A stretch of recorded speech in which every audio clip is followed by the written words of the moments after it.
Linked to the Middle East conflict is only a matter of time. GB News Home and Security Editor Mark White has more.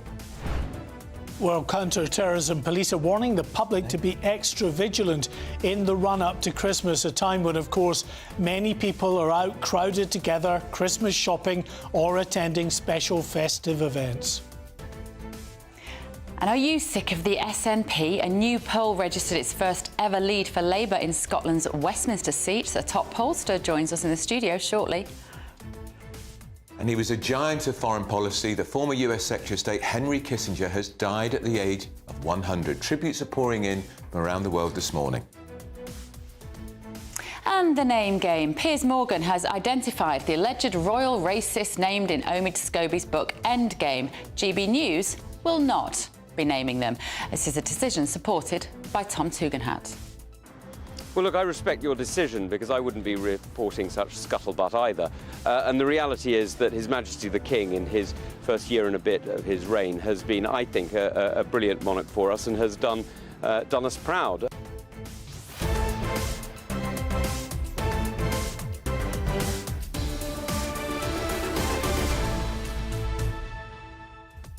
Well, that was Security Minister Tom Tugendhat.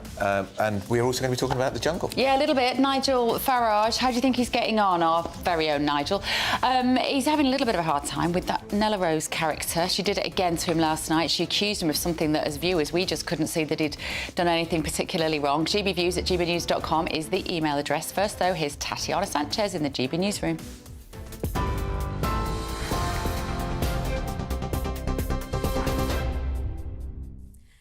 Bev Turner, thank you. The top stories from the GB Newsroom. A terror attack in the UK linked to the Gaza conflict is likely only a matter of time. Security sources have directly told GB News. It comes as counter-terror police warn the public to remain extra vigilant in the run-up to Christmas. Scotland Yard's head of counter-terror policing says there's no specific intelligence of any planned attacks, but calls to the anti-terror hotline have risen 700% since the attack on Israel by Hamas on the 7th of October.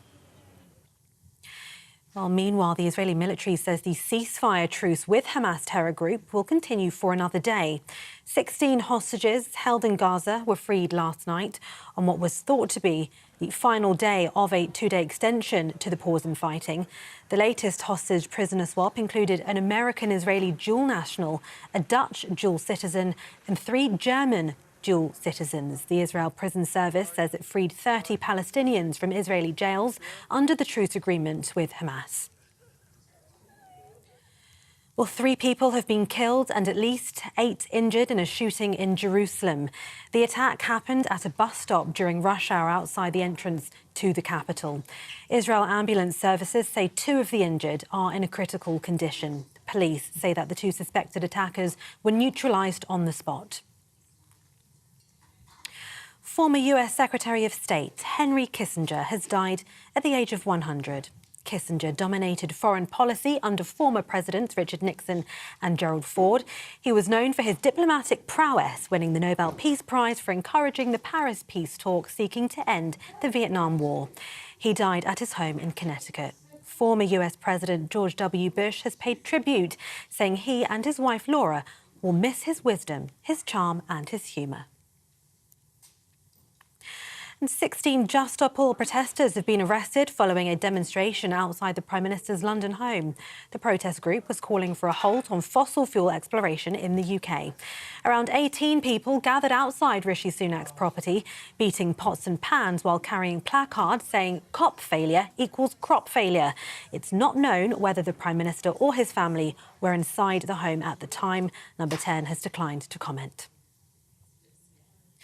For more on all of those stories, you can visit our website, gbnews.com. Now back to Andrew and Bev.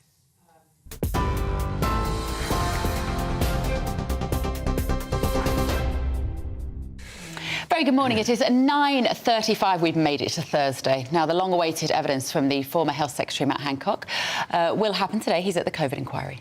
It's not. The rumour's not true that Bev Turner was waiting outside to attack him. But she thought about it. It's round the corner from where we filmed GB News, and the crowd, I have to say, the crowd of press today was huge, bigger than any other day. and he's going to be there for 2 days. So he's going to be quizzed, questioned about social distancing measures, the vaccine rollout, and, of course, all the criticism that's been aired about him in the inquiry so far. That's right. Remember those leaked WhatsApp messages earlier from this year, the so-called lockdown files, as the Daily Telegraph called them? Just to recap, here are some of the findings. Hancock ignored official advice to test all residents going into care homes. That's right. He launched a rearguard action, apparently, to ensure that schools would not open widely. He messaged George Osborne, the former Chancellor, when he was editing the Evening Standard, asking for a favour of positive coverage. And now Matt Hancock has repeatedly criticised the leaks, referring to published messages as a partial, biased account to suit an anti-lockdown agenda. So which is a ridiculous thing to say. So he's got some big questions to answer, but will the questions be asked? No, they're not going to ask him any of the right questions. And actually, funnily enough, we talked on this about the inquiry being focused too much on who said what to who and what does that tell us about the people. In Matt Hancock's case, I think a big question does sit over his character, actually, and to what extent his own personal wants and needs for a pandemic, as one of those WhatsApp messages said as well, that it would be good for his career. Yeah. And to what extent, and also, he was cheating on his missus. Like, do you know people who loved lockdown? People who were cheating on their wives, they loved lockdown because they could tell their wives, you're not allowed to leave the house, and I'm going to go and I'm going to be in the car park of the golf club with someone for half an hour. They didn't say that. But it played to certain issues, personal issues, I think, in his life. Yeah. They can't ask him that, obviously, but... And, of course, he's standing down at the next election, of course, because he lost the Tory whip because he went into the jungle. Character. In his case, I think there is quite a lot of questions to be asked about character. And we need to know... Why the fear was so exaggerated, why they ignored data like the Diamond Princess cruise ship. I know it sounds ridiculous, but in January 2020, there was this cruise ship which had about 2,666 passengers on it, I think it was. And they got COVID on that cruise ship, and it actually formed a brilliant Petri dish example of the infection fatality rate, and actually proved that for the vast majority of people, COVID was not the lethal death sentence. For the vast majority of people, it wasn't going to be that dangerous. All of that kind of thing ignored, and they went headlong, focused on locking down the country, making us stay at home. And I got a message from my mum this morning who reminded me.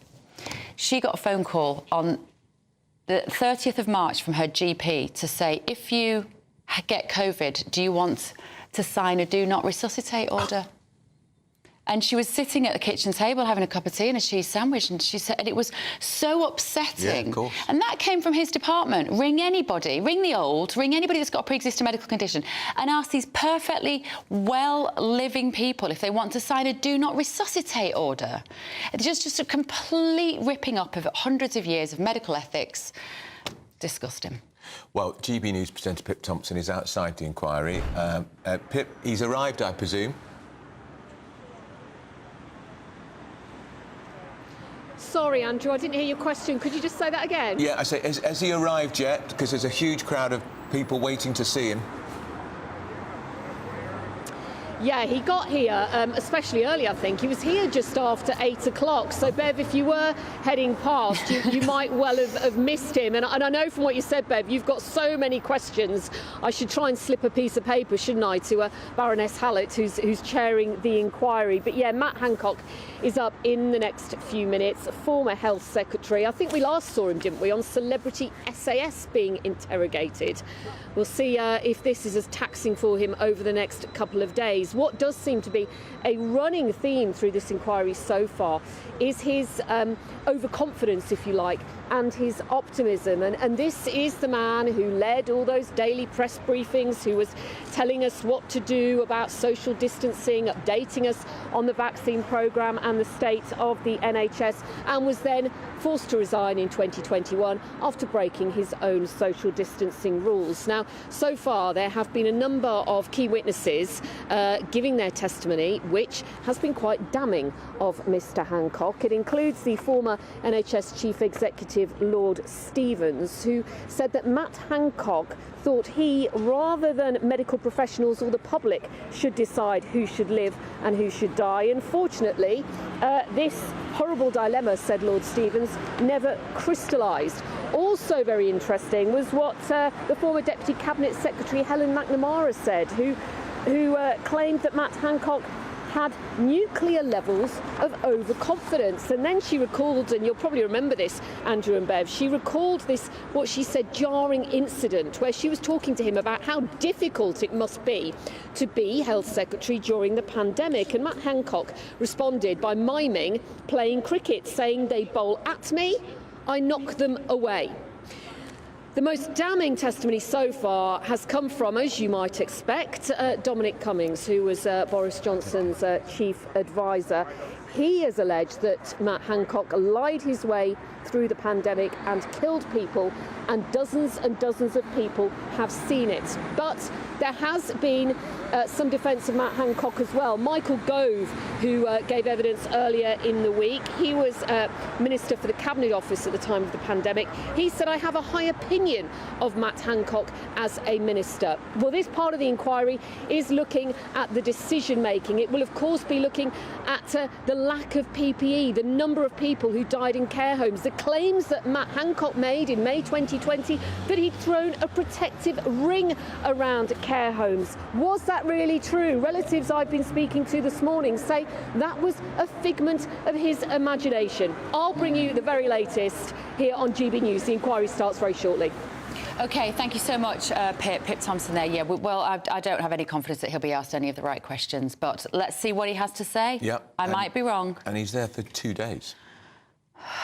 What time does he come out? What time do I finish here? Look, I would just love to have... I'd love to have him in the studio. I'd love for us to be able to interview him. I don't think that's to ask him all the questions. It will never happen. I'd like to see him in court, actually, but anyway. Right, worrying news this morning. Security sources have told GB News that a terror attack in the UK linked to the Gaza conflict is only a matter of time. And this comes, of course, at a time where calls to the anti-terror hotline have risen 700% since the war in Gaza started last month. Our Home Security Editor, Mark White, joins us in the studio. Mark, so what are they telling you? Well, some real concern that the number of extremists that are out there that are being radicalised has increased significantly because of a lot of the images that are coming out of Gaza that can trigger them. And what the counter-terror police have said, although not acknowledging this line that a terror attack is only a matter of time, have indicated that they are carrying out many more investigations. They are trying to get the message out there as well to the public to be extra vigilant as we run up to the Christmas period. This is what Dominic Murphy, who is the commander in charge of counter-terrorist policing, told me earlier. We've seen in the past, haven't we, that events overseas often can lead to radicalisation of individuals here, and we're very alive to that. And we've seen an increase in prevent referrals, and we've seen a particular increase in the amount of online extreme material referred to us. We're now over 2,500 reports from the public to the Counter-Terrorism Internet Referral Unit. Over 500 of those require more investigation to understand whether there's been a hate crime or a terrorism act offence committed. Well, in recent weeks, we've seen terrorist attacks in France and in Belgium. They've raised their threat level. They haven't done that in the UK. It remains substantial, meaning that an attack is likely. Tom Tugendhat, who's the security minister, was responding to this report this morning. He just reiterated this message that people really need to be extra vigilant in the run-up to Christmas.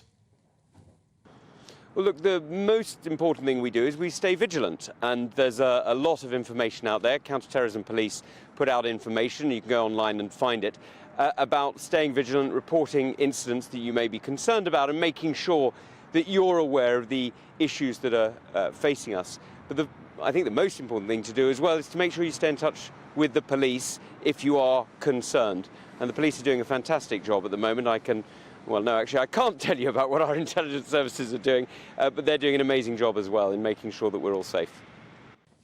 Terrible, really big problem for this security service because they've already got, what, thousands of potential... Tens of thousands. Tens of thousands. They're trying to... And they can't keep them all under surveillance all the time, can they? Yeah, I mean, known extremists, but known extremists who might never turn to violence. However, when you've got the images the horrific images coming out of Gaza, that can trigger people. We've seen it before, as Dominic Murphy has said. So the real concern is potentially that people could be triggered. The difficulty that the police and security services have now compared to what we had in the past, which was multiple people coming together, plotting, hatching a plot, buying ingredients for bombs. Now it's just lone wolves, low in sophistication. You just need to get behind the wheel of a vehicle or take a knife out of the kitchen drawer. How do you get into the mindset of an individual? Trying to second guess who might be a risk is a really difficult job. And really the takeout for this, Mark, in terms of people watching at home and being frightened by this is what? Just be vigilant. It's not to be alarmed. You know, people might say, why are you putting news like this out? It might be fear-mongering, but the police certainly do this at this time of the year because it's a known risk time. There are, in the twisted mindset of the terrorist, this particular time of year has added resonance for them. And not just that, there are lots of people out there crowded together, Christmas shopping, attending these special festive events. So it's really just about getting that message out to people to be just extra vigilant when they're out. OK, right. Super. Thank you, Mark. That's Mark White. Now, a new opinion poll shows Labour leading in the Scottish Westminster voting attentions for the first time. This is a poll by Redfield and Wilton. Shows Labour leading the Scottish National Party by 2%. It's only the third time Labour's led the SNP in any Westminster voting intention poll publicly since 2014. So, yeah. Joining us in the studio now is the Director of Jail Partners, the pollster Scarlett Maguire. Were you surprised to see this, Scarlett? No, I don't think surprised. I mean, we had that by-election in Rathbone and Hamilton in early October, which Labour took off the SNP with a massive swing, with sort of 20-plus point swing. So the fact that they've now sort of overtaken them, I wouldn't say a surprise. It is significant. I mean, we have seen them getting very close. There have been a lot of polls, even if they haven't overtaken them, where they've been sort of creeping up right behind the SNP. But I think really the writing was on the wall in October that they might be looking to put on a huge amount of votes. I mean, bearing in mind, they're now in sort of the mid to high 30s percentage. They were at 20% with just one MP in 2019. So it's all very good news for Labour.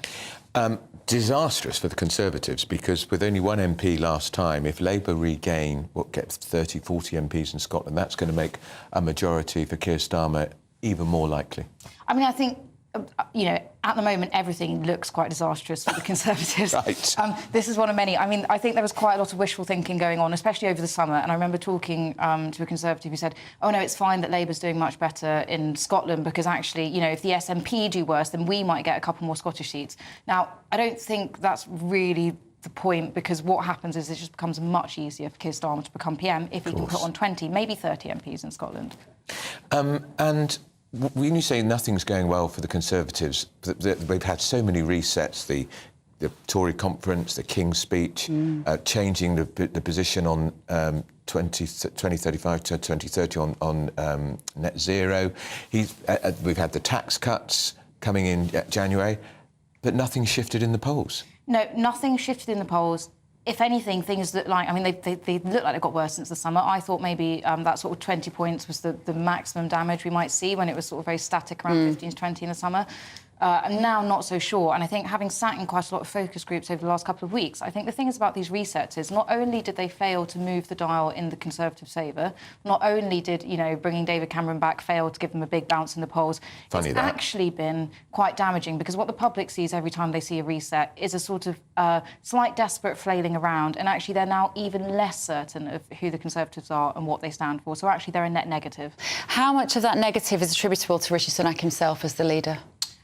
I mean, I think that's a good question. What we've really seen is, and I think potentially when he became leader, you know, over a year ago now, but I think people were maybe over-optimistic about how much he could pull out the Conservative Party brand. I mean, it's been so damaged. It's been damaged by the last 13 years, I think, especially post-Partygate and then Liz Truss.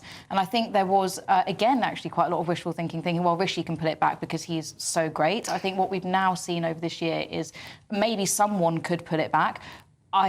Doesn't look like it's him. And the problem he has now is that the good things that the public used to see in him, that he was competent, that he could make decisions, that he was sort of strong, I think, actually, that's sort of all fallen by the wayside. And so now what they see is someone who's not just out of touch, which is a problem, but is also weak. And I think that's going to be more of an issue. Where was that wishful thinking coming from? You mean from within the Conservative MPs themselves, because of course even the Conservative Party members didn't vote for Rishi Sunak. So when you say this wishful thinking that he was going to be a positive influence, who was doing that? Because the British public certainly weren't. Well, I mean, I think in some ways they were and they weren't. So we did see a narrowing of the polls in sort of earlier this year when he sort of negotiated that Brexit deal, and I think there was quite a lot of hope. I think people, you know, there was a willingness to give him a chance. Good point. I do just think, and I actually still think, one thing that hasn't necessarily changed is that he remains the Conservatives' best hope at the moment, because changing another leader would be daft. There's no one obvious waiting in the wings. He was, I think, again, the best hope they had a year ago when they got, 13 months ago when they got rid of Liz Truss. So that's actually unchanged. It's just the question is, can he do it? And it looks like he probably can't. Some MPs, I can say, would be shouting at everything. We should never have got rid of Boris. If Boris Johnson had stayed as leader, Scarlett, would the polls be any different? Well, I think the thing is, what you have to think about is it's post-Partygate Boris. So, pre-Partygate Boris, yes, a complete electoral force, a divisive figure, but someone who can be very popular. And actually, was doing this in focus groups recently. You say Rishi Sunak's out of touch. What about Boris? And they say, oh, no, he's not out of touch because he tries to understand. So there's not that. But I think the problem was, I think the damage that Partygate did and that Boris headed up and was the sort of the face of Partygate, that you can't come back from. No, that's right. Because regardless of how you felt on either side of that debate, Boris Johnson let you down. I think that's exactly it. And I think I think it's just so hard for the Conservatives to get around that sort of hypocrisy of setting rules which they were following themselves. And that's been so damaging. And everyone has a story, right? So it might not even be, some stories are horrific, some stories are less horrific, but, everyone has things they couldn't do, people they couldn't see. And it just makes it so much worse. Yeah. There was also the perception that Boris Johnson just wasn't telling the truth. There was, but I think that was partly priced in before. So actually, I feel like the public were always quite clever and actually do get quite a good read of people. And there was a sense that Boris might fudge things, but it was sort of for the sake of a greater purpose. And they thought that fundamentally he was on his side. They, on their side, whilst he might be, not telling the truth completely for others. And that's gone, I think. We've got Matt Hancock in the COVID inquiry today, a very, very controversial figure. Is the ongoing COVID inquiry damaging the Tory brand too? Yeah, I mean, absolutely. So I think that's another problem. So anything, and this is actually, I think, part of the problem with bringing Cameron back, is that anything that ties Rishi Sunak to this idea of 13 years of Conservative failure is incredibly damaging. Now, you might say, OK, well, David Cameron didn't fail, but actually, voters just don't want to be reminded of another Prime Minister who they think walked out in disgrace. Again, actually, sort of whichever side of that Brexit debate you're on. And it's reminding them that these people have been in for a very long time, that we've seen a lot of different governments from them. The COVID inquiry is a much worse version of that. And I think anything that ties it to that drama and psychodrama and sort of, torturous stuff is just really damaging. The brilliant Scarlett Maguire there. I could listen to you all day, Scarlett.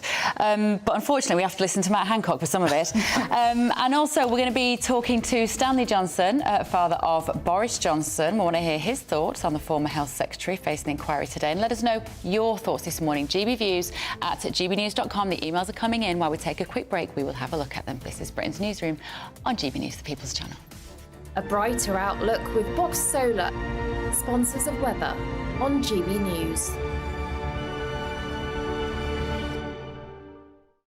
Good morning, welcome to your latest GB News weather update from the Met Office. It's going to be another chilly feeling day out there today. There will be some dry weather around again, but some further snow and sleet showers. We've got snow and ice warnings in force this morning across Northern Ireland, the south coast, as well as the northeast all the way through until lunchtime. Snow showers could bring some icy stretches. We could see some snow accumulating across the moors of Cornwall and Devon, as well as some snow to lower levels as far east as Wiltshire.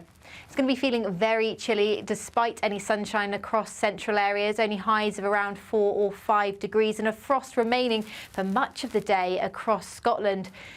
Tonight, then, we'll see a harsh frost once again for the bulk of the country. We'll also see some freezing fog patches pulling in off the North Sea. So parts of southeastern areas extending down towards Somerset could see some quite extensive fog by the morning. It's going to be another chilly one rurally, as low as around -6, -7 degrees, but towns and cities -2. So a very chilly start to Friday. Some sunshine, particularly across the west, Wales, much of Scotland as well. The wind direction starting starting to shift as well, so we'll see fewer showers across the east coast of Scotland, but there's still another ice warning in force for Friday morning, so still potential for some tricky driving conditions here. Another chilly feel tomorrow afternoon, and it will be feeling very cold into the weekend.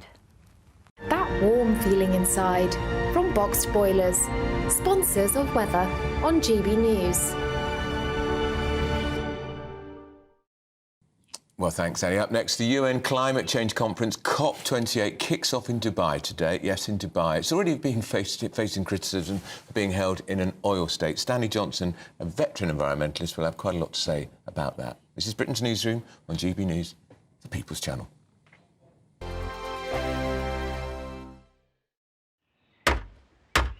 Who is it? We're here for the show.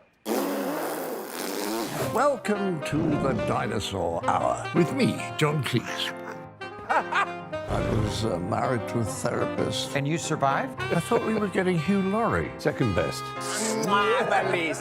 You interviewed Saddam Hussein. What's that like? I was terrified. I'm playing strip poker with these three. Oh! No, thank you. My CDs need to be put in alphabetical order. Are you going to be problematic again? The Dinosaur Hour. Sundays on GB News. Good afternoon, Britain. Good afternoon, Britain. Join us, Tom and Emily, To find out what's happening in the heart of Westminster. and why it matters to you.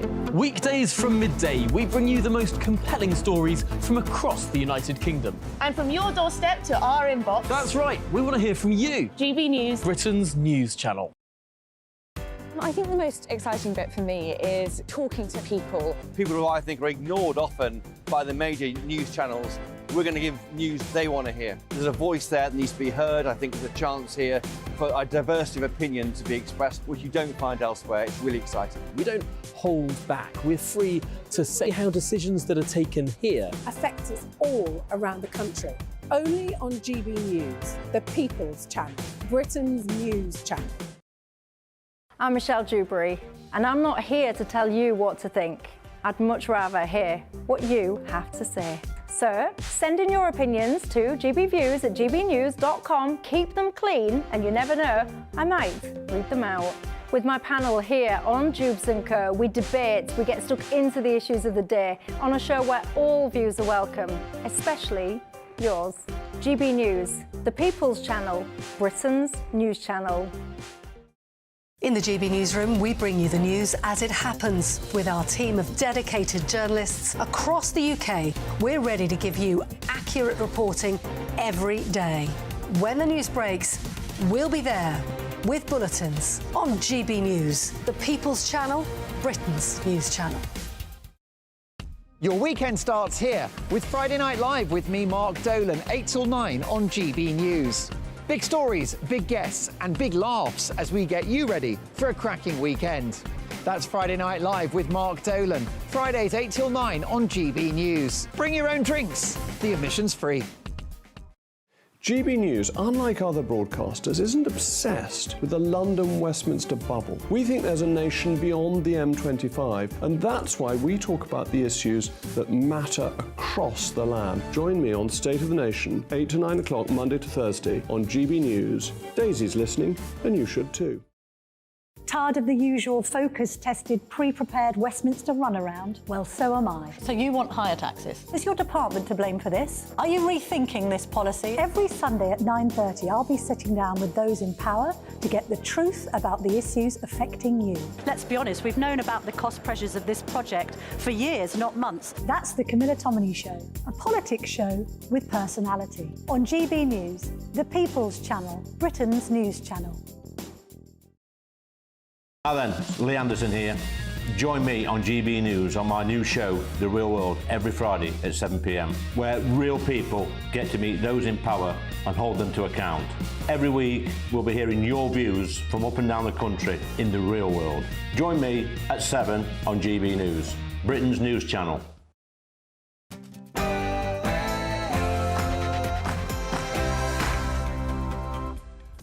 10 a.m. on Thursday the 30th of November. This is Britain's Newsroom on GB News with me, Bev Turner, and Andrew Pearce. Hancock's evidence. The former Health Secretary Matt Hancock is talking to the COVID inquiry today. We're going to have the latest. Terror attack warning. Security sources have told GB News that an act of terrorism in Britain linked to the Middle East conflict is only a matter of time. GB News' Home and Security editor Mark White has more. Well, counter-terrorism police are warning the public to be extra vigilant in the run-up to Christmas, a time, of course, when many people are often crowded together Christmas shopping or attending special festive events. And he was the towering giant of American foreign policy. The former Secretary of State, Henry Kissinger, has died at the age of 100. Tributes are pouring in from around the world.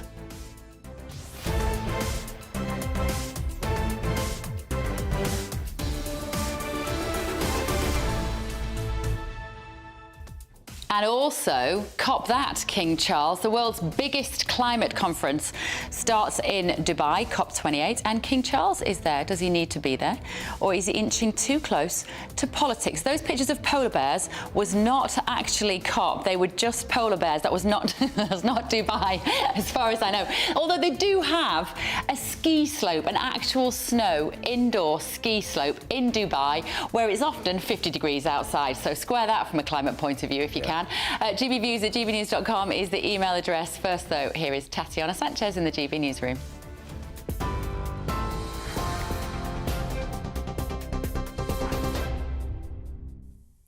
Bev Turner, thank you. Your top stories from the GB Newsroom. A terror attack in the UK linked to the Gaza conflict is likely only a matter of time. Security sources have directly told GB News. It comes as counter-terror police warn the public to remain extra vigilant in the run-up to Christmas.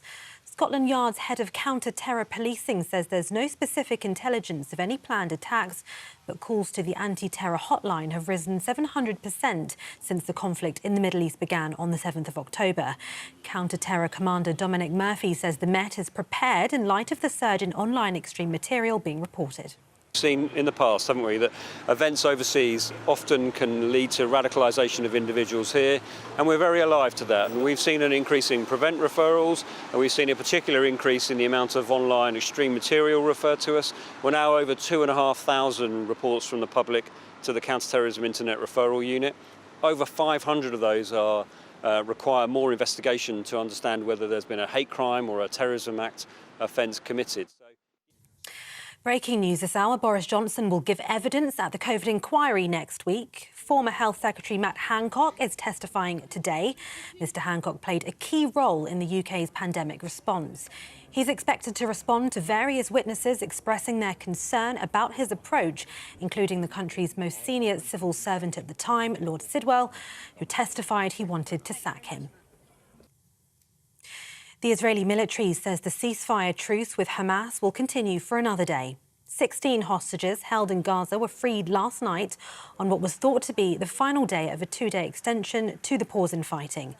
The latest hostage prisoner swap included an American-Israeli dual citizen, a Dutch dual citizen and 3 German dual citizens. The Israeli prison service said it freed 30 Palestinians from Israeli jails under the truce arrangement with Hamas. Meanwhile, 3 people have been killed and at least 8 injured in a shooting in Jerusalem. The attack happened at a bus stop during rush hour outside the entrance to the capital. Israeli ambulance services say 2 of the injured are in a critical condition. Police say that the 2 suspected attackers were neutralised on the spot. Former US Secretary of State Henry Kissinger has died at the age of 100. Kissinger dominated foreign policy under former presidents Richard Nixon and Gerald Ford. He was known for his diplomatic prowess, winning the Nobel Peace Prize for encouraging the Paris peace talks seeking to end the Vietnam War. He died at his home in Connecticut. Former US President George W. Bush has paid tribute, saying he and his wife Laura will miss his wisdom, his charm and his humour. Elsewhere, 16 Just Stop Oil protesters have been arrested following a demonstration outside the Prime Minister's London home. The protest group was calling for a halt on fossil fuel exploration in the UK. Around 18 people gathered outside Rishi Sunak's property, beating pots and pans while carrying placards stating "COP failure equals crop failure." It's not known whether the Prime Minister or his family were inside at the time. While this comes as the King prepares to give an opening speech this evening for the commencement of the COP28 summit in Dubai.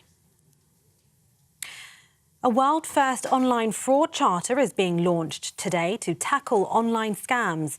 The Home Secretary will host representatives from several leading tech companies, including Facebook, TikTok, Snapchat and YouTube, to sign the pledge to tackle the issue. The charter will introduce a number of measures to better protect users, including verifying new advertisers and removing fraudulent content swiftly. Security Minister Tom Tugendhat told GB News the government will do all it can to put an end to the issue. Seeing identity frauds in dating, in marketplaces and so on. And we're trying to make that end. Now, what we've agreed is that they are going to improve ID verification so that you know who you're talking to is who they say they are. The second thing is where there are scams, they will be taken down more quickly. And the third thing is you should see fewer scams and fewer fraud anyway, because they will be blocking them at source. And the Met Office has issued yellow snow and ice alerts for large areas of the UK as temperatures plummet. The warnings are in place for parts of Scotland, England and Northern Ireland. Yorkshire has already seen wintry showers along the coast. Temperatures are expected to drop to as low as -8 degrees Celsius in rural parts of Scotland. The alerts are in place until later today and also until tomorrow morning. This is GB News across the UK on TV, in your car on digital radio and on your smart speaker by saying Play GB News. Now back to Andrew and Bev.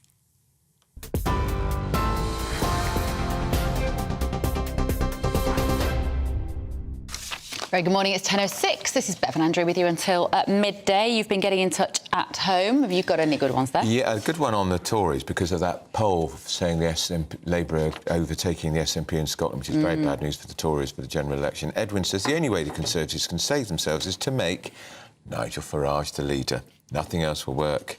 We got Stanley Johnson in the studio in a minute. Yeah, we'll be coming to ask him about that.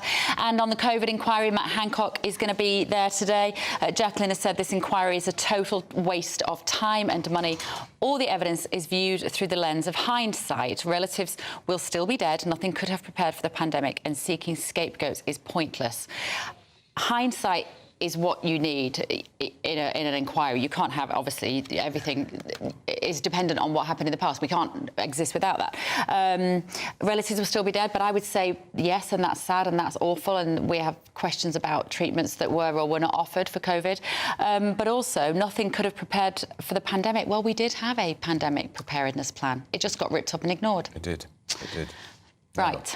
Now, Hamas claims a 10-month-old baby hostage is sadly dead. Kifid Bibas, the youngest to be taken hostage, died in captivity. There's images on the screen now, alongside his 4-year-old brother Ariel and their mother Shira. So this morning, both Israel and Hamas have announced that the ceasefire will continue. Hamas has said it will continue for another day, while the Israelis did not specify how long, adding that the truce will continue in order to continue the exchange of hostages. So we're joined now by GB News reporter Charlie Peters with the latest. Well, it was a dramatic extension to that ceasefire this morning, with the next list of hostages being delivered to the Israeli Prime Minister's office just before the deadline expired at 5 a.m. And now the conversation moves on to, will that ceasefire be extended another 24 hours tomorrow? Because just 2 hours after that extension, a devastating terror attack hit the entrance to Jerusalem, with 2 Hamas terrorists, Palestinian prisoners, the Shin Bet say, Israeli MI5 say, shooting up to 11 people at a bus stop in the entrance there. 3 people killed and 2 off-duty soldiers actually neutralising those terrorists. The conversation will now move on to what they do next. Herzi Halevi, a lieutenant general in the IDF, saying last night that they are ready to prepare for the next phase of their operation. They are ready to go again. And if we turn to the map now, what will that entail? Moving into that heavily restricted terrain in the south, which is both restricted due to the urban nature of the environment, but also 2.3 million civilians, with a small 14 square kilometre humanitarian zone on the southwest corner. If that operation takes place, which looks increasingly likely, tensions in the region are likely to flame up. And so this morning, the Royal Navy deployed HMS Diamond, a Type 45 destroyer, into the Gulf, which is doubling the Royal Navy's presence in the area, as they expect, according to Grant Shapps, several Iranian proxies to respond to a likely increase in the tension and the conflict in the region. OK, thank you, Charlie. Charlie Peters there. Now, COP28 starts today, marking the annual United Nations Climate Summit. We're going to be talking about that in just a moment. Stanley Johnson is here. But first of all, I want to ask you about this tweet from our viewer, Edwin, who says the only way the Conservatives can save themselves is to make Nigel Farage the leader. He's right, isn't he? Well, I said, I think, in this studio not so long ago, that actually the Conservatives ought to open their arms to Nigel Farage instead of taking a standoff attitude, because I think we cannot afford to have a man of that talent not in our camp at the next election. Fascinating. Now, as for the leader question, that is above my pay grade, but I think we definitely need him as part of the troops. Well, why wouldn't Rishi Sunak agree with you? I mean, he can't even bring himself to say his name in public. He says things like Nigel's lot, doesn't he? Hey, listen, I don't want to use up my climate time talking about Nigel Farage. Go on. We've not started on the jungle yet, but come on, we were interested to know what you think, Stanley. I think we need him. I think we're going to have him, by the way. Do you? Yeah, I think so. And I think that he is going to help, as it were, save quite a lot of what we might call the Red Wall. Will you have him before the next election? I would hope so. Really interesting. Well, Stanley, have you got inside intelligence, or is this just your view? I've been watching him in the jungle, as you can imagine. I have quite an interest. A vested interest, having been there yourself. Tell us about COP28. Is it just an expensive talking shop, Stanley? You're a committed environmentalist. Yeah, I am an admitted environmentalist. I've been doing this for quite a long time, since actually 1964, I think, when I... Even longer than the King? Well, by the way, the King is opening the session, I think it's tomorrow, and that is very, very good news. By the way, your intro, it said future climate change. Well, it's not future climate change, it's present climate change. Is it a load of nonsense? No, it's absolutely not a load of nonsense. Go back to Glasgow. Glasgow came up with some good things. I'm talking about COP26 in Glasgow in December 2021. It came up with some good things because actually it managed to get the global net zero by 2050 adopted as a target. Not targets are one thing, getting there is another. And that's what this COP is about, getting there. And I think there is a huge, huge way still to go. But there's some really promising signs. I think I might have mentioned also here that I've spent quite a lot of time recently in China. And one of the extraordinary developments which we're going to see, I think, taken note of in COP is the progress of renewable energy around the world. In China, we are in the process of putting in, when I say we, I mean they, a huge, fleets and fleets of solar panels, being But at the same time, they're opening more and more coal mines. Well, let's be clear about this. China has a policy of producing energy from coal. That is where some of it energy comes from. Some of it comes from imports. Some of it now comes increasingly from wind power and solar power. But what you're going to find, I think, is even some of these coal plants which are being opened will actually be on standby. Do you see what I mean? Yes. If you're running a system of renewables, you've got to have the standby. So China has said its emissions are going to peak. Officially, it said they're going to peak by 2030. In practice, it looks as though, and people are talking about that in Dubai now, they're going to peak earlier. This is going to make a huge difference to the general attitude. I think we're going to see also in COP a kind of a consensus of agreeing to triple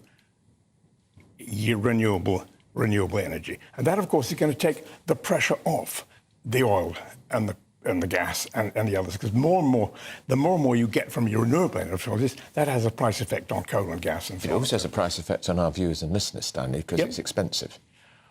Well, people are struggling already. I'm not sure if it's more expensive. I think what we're going to find is that renewable energy will undercut the cost of energy from traditional greenhouse gas producing sources, fossil fuel. And the other thing, of course, big challenge, and of course it's interesting that it's in Dubai, is will they deliver in Dubai the thing which they were nudging towards in Glasgow, which is calling for a phase out of fossil fuels. Now, what you got in Glasgow was a phase out on coal.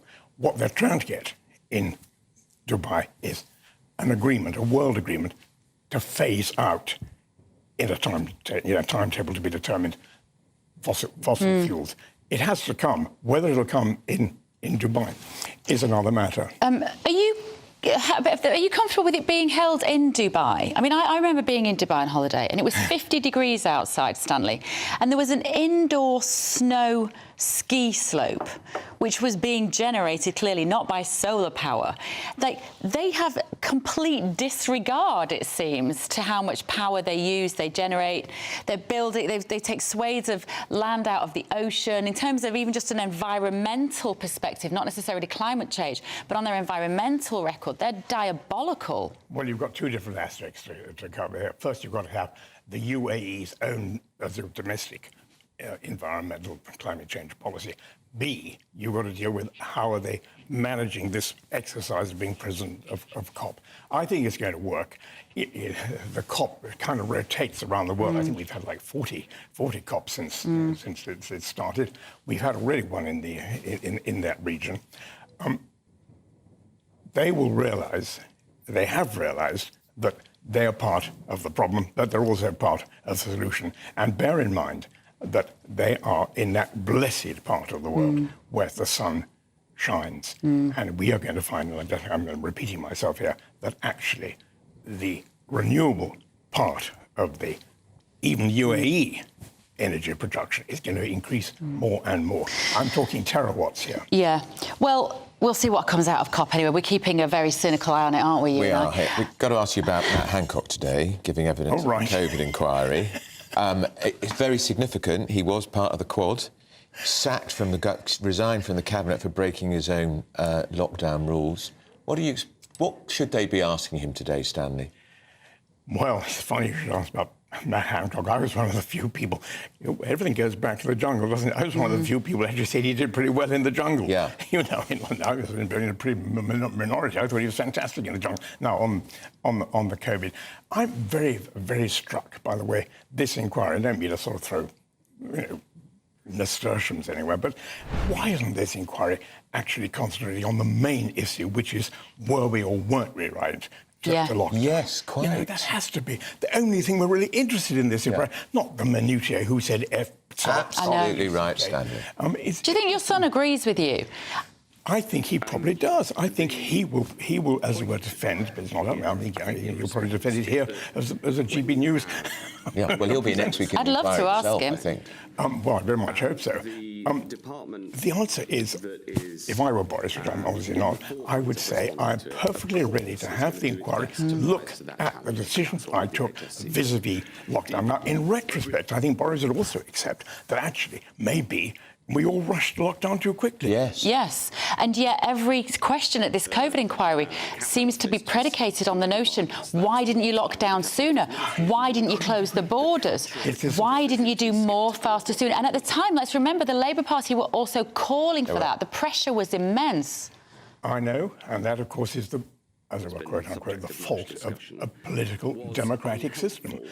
When you have, as it were, public opinion, as it were, influencing what are completely complicated and difficult decisions, you can skew those decisions. That's what I hope. But doesn't that democracy also rely on a very strong leader? And I think what we saw from some of the messages and the WhatsApps is that your son, Boris Johnson, quite clearly knew this was an overreaction, but for some reason didn't have the mettle, the fortitude to stand up for what he believed in as a libertarian thinker. What are the crucial 3 weeks? As I remember, I think it was 3 weeks in March, April, wasn't it? Yeah. He was actually incapacitated by COVID in himself. Now, you're coming to I think it was the November lockdown, probably. Correct. The October-November. Lockdown, which is perhaps more questionable. Well, I think it's all you people in the newspapers and on the television. You keep on talking about loved ones, loved ones. I mean, yes, of course, loved ones. I had some sympathy with the thought that, years ago, I used to work for the World Bank, and we had a way of estimating, the effect of health measures. And basically, you said, does this health measure increase life expectancy? Who does it impact?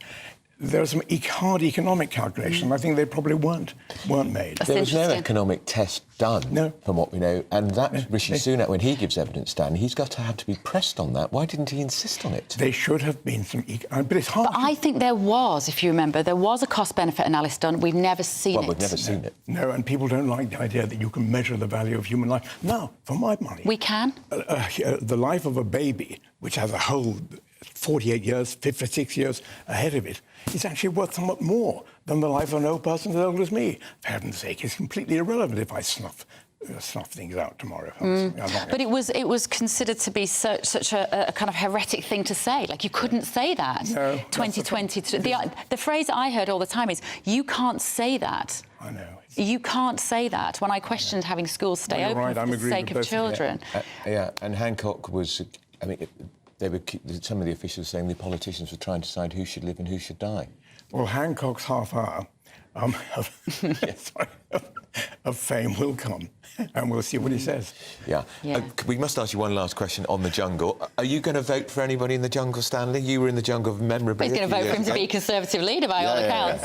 Because I've downloaded the app first time, so I can vote for Nigel to stay in the jungle. Well, he's hanging in there. I think, as I recall, I think he actually came out of it early. His last challenge. I think he did. Last night he couldn't do the challenge. You know, I mean, because he smokes too much. My thoughts too. You don't say, "I'm a celebrity, get me out of here." I thought that got you off the show totally. But I thought so too. Yeah, that's right. Yes, I'm glad I didn't also. I thought they were going to kick him off at that point. But they got him out of the trial. He had to unscrew some stars underwater. And what we've learned about Nigel Farage is he can't hold his breath for more than 2 seconds. Cigarettes will do that for you. It's all to do with his smoking. I still say, at the outset, I said Nigel Farage will win, and I still think he might. I'm rather fond of this chap, Syria. Fred Sirix, yeah. I want someone to say, "You can't be Syria." I'm waiting for that. Yeah, from first dates, isn't he? He's a restaurateur. You like him because he's a Remainer, Stanley. We should be there. He's a very strong Remainer. Yeah, like Stanley. Well, by the way, I mean, bully for Madame van der Waal, who said some good things yesterday. Maybe there's a pass back. She said some very irritating things. Who, our YouTuber? No, the van der Leyen, the president of the European Commission. Oh, gosh, saying, I thought we were talking about the EU. Undo Brexit and get back in. Stanley, the country does not want to go through all that again. No. Well, I won't be here for it anyway. Stanley, thank you so much. Joy. Always interesting. Right, still to come. New yellow weather warnings, it's a bit of a tongue twister, for snow and ice have been issued and extended across the UK. Dig out your thermals. The weather's snow joke out there. Did you write that? I did not. No. Because it's not that funny. This is Britain's Newsroom. Sorry you wrote that. I think it's very funny.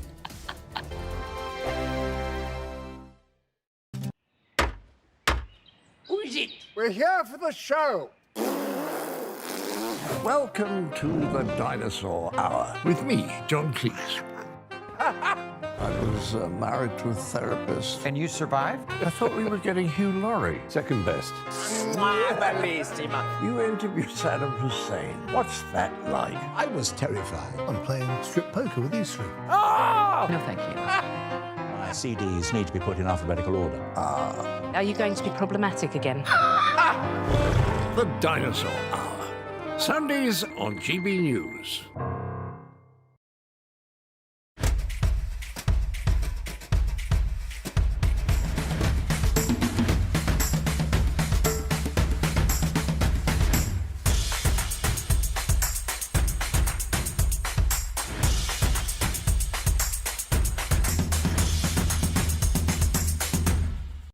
Wake up to the headlines with Headliners every morning at 5 a.m. We treat you to the day's biggest stories before anyone else, 7 days a week. You can catch up on everything you need to know before you've even had your kippers. Headliners every morning at 5 a.m. only on GB News, the People's Channel, Britain's news channel. GB News, unlike other broadcasters, isn't obsessed with the London-Westminster bubble. We think there's a nation beyond the M25, and that's why we talk about the issues that matter across the land. Join me on State of the Nation, 8 to 9 o'clock, Monday to Thursday, on GB News. Daisy's listening, and you should too. I think the most exciting bit for me is talking to people. People who I think are ignored often by the major news channels. We're going to give news they want to hear. There's a voice there that needs to be heard. I think there's a chance here for a diversity of opinion to be expressed, which you don't find elsewhere. It's really exciting. We don't hold back. We're free to say how decisions that are taken here affect us all around the country. Only on GB News, the People's Channel, Britain's news channel. There's only 3 people you can trust in life. Your doctor, your lawyer, and your nana. I'm not sure. So join me, Nana Aquia, at 3 p.m. every Saturday and Sunday, where we discuss the biggest topics of the weekend. Be ready for battle. Could you be quiet? What is this? It's my new teacher. It's your new teacher. I don't bite. Well, not without a good reason. Always honest, always fun. Every weekend at 3 p.m. on GB News, the People's Channel, Britain's news channel. Your weekend starts here with Friday Night Live with me, Mark Dolan, 8 till 9 on GB News. Big stories, big guests and big laughs as we get you ready for a cracking weekend. That's Friday Night Live with Mark Dolan. Fridays 8 till 9 on GB News. Bring your own drinks. The admission's free. Tired of the usual focus-tested, pre-prepared Westminster runaround? Well, so am I. So you want higher taxes? Is your department to blame for this? Are you rethinking this policy? Every Sunday at 9:30, I'll be sitting down with those in power to get the truth about the issues affecting you. Let's be honest, we've known about the cost pressures of this project for years, not months. That's the Camilla Tominey Show, a politics show with personality. On GB News, the People's Channel, Britain's news channel.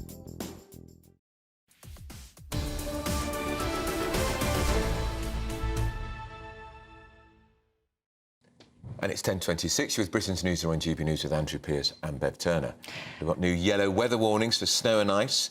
They've been extended across the UK as freezing conditions sweep the country. And with ice forecasts, there are warnings that this could lead to hazardous conditions on roads across the country. Well, joining us in the studio is senior meteorologist at British Weather Services, Jim Dale. Jim, are we getting a bit wimpish about this? It's the winter, isn't it? Don't we expect it to be cold? Andrew, it's not the winter until tomorrow. Right. Is that right? December the 1st is meteorological winter. yeah. That's when it actually starts. So we're still in autumn. Yeah. And we're getting some wintry stuff. You know what? I've been watching Norway for about a month, and it's been taters up there, really freezing, minus 20 in the middle. I've been there and seen it and done it. But Is it not always cold in Norway? In November? No, sometimes they get away with it in the autumn time, as we do. But for that matter, right, the signs are there. If the wind direction of the airstream comes from that direction, we're in it. And actually, what happened was the main thrust this week went through Europe. You might have seen pictures of Bulgaria and other places in 6 foot of snow. Right. And we're, as ever, on the periphery, floating out into the Atlantic Ocean. And that's basically the reason why we've got the cold, as opposed to too much of the snow. There is snow around. Those people out there, I'm showing pictures now, especially in the northeast, Scotland, Grampian area. There's a little bit to the south of the M4 this morning. Snow? Yes, there is. Even to the south of London, just little bits and pieces. It wakens people up. I don't know what it is about snow. It's one of those, when it happens for the first time, it's a delight, isn't it, for most people? About 10 days into it, it's quite the opposite. Yeah. It really is. So look, this is November the 30th. Winter starts tomorrow. I think we've got another 4 or 5 days of freezing temperatures, more or less, and little bits and pieces of snow to add to that. I haven't seen any ice. I haven't skidded on the ice. This morning on the car. Yeah, I was. Am I just wrong? We used to have much colder winters. Yeah, look. We did. Right, OK, so when I went to school, maybe when you went to school, so we're in the same area, we're from the same area, aren't we, give or take? Yeah. I used to be, I remember distinctly, so my area was Oldham, Royton area of Oldham. I used to go to the school. We used to get dragged back by the teachers, holding hands, because of the blizzards and all this sort of stuff. And I'm not joking. That used to be, at that time, 60s and 70s, 70s particularly, it used to be... Yeah, it used to dig in, probably November time, around there, early November. Never the bonfire without the frost being around, or the rain, but generally speaking, the frost. Yeah. Now, I think what's happened is the climate is changing, and it's just moved things slightly. In other words, November is less inclined to be cold and frosty and snowy. And so it's just nudged it, a bit like October, exactly the same. October was extremely warm, record warmth. Is it too early to say whether we're going to have snow at Christmas, Jim? Yeah, it is. I can give you some clues. Go on, then. OK, so where we're going at the moment, we're in this, and then we come out of it next week, middle of next week, it'll be all gone. We'll be in mild conditions again, he says, with rain. Right. You want that? Yeah, I do. I don't want old people slipping on the ice. I think people prefer this to the rain. And then we're going to be a bit mixed and maybe a little bit stormy at times. And then on the run into Christmas, it kind of is threatening to change again, according to the models that we look at. This is where we get our information from, the AI. But you've always got to put a bit of a human in there and sort of work it all out and work out exactly what's going to go on Christmas Day. But we're too far away to be certain. But I've got a job on Christmas Day and before. What's your job? So I count the snowflakes, or lack of them, for the bookmakers. Not all of them, some of them. I can mention one. So there's a biggie, Bet365. Right. And what we do there is, so from tomorrow, I'll be forecasting virtually the meteorological odds for snow in cities, airports across the UK and Europe and America. And this year there's going to be Premiership matches. You can bet on the Premiership matches in and around. How do you count your snowflakes? Yeah, I'm fascinated. Well, one. No, you don't. No, I don't. What do you You're do? Right. What I do. OK, so it starts with the guys at the airport who are observers, and they will go out on the hour, 22 the hour, looking up at the sky. Hope they're looking up, through the window, before then and after that, because it takes one flake, remember, and they record. Now, we also look at radar, and we'll also look at social media as well, not the people who throw funny snow up there pretending it's snow, if you see what I'm saying. We're not into that. So it is done, and I think it's 99% surety. So on Christmas Day, if it's a green Christmas, I can just put my feet up and I can be really. I think the bookmakers will be happy as well. To be honest with you. That's the way it goes. But if there's snow around in any shape or form, obviously the northern cities, Edinburgh, Glasgow, particularly Belfast, they tend to be the favourites.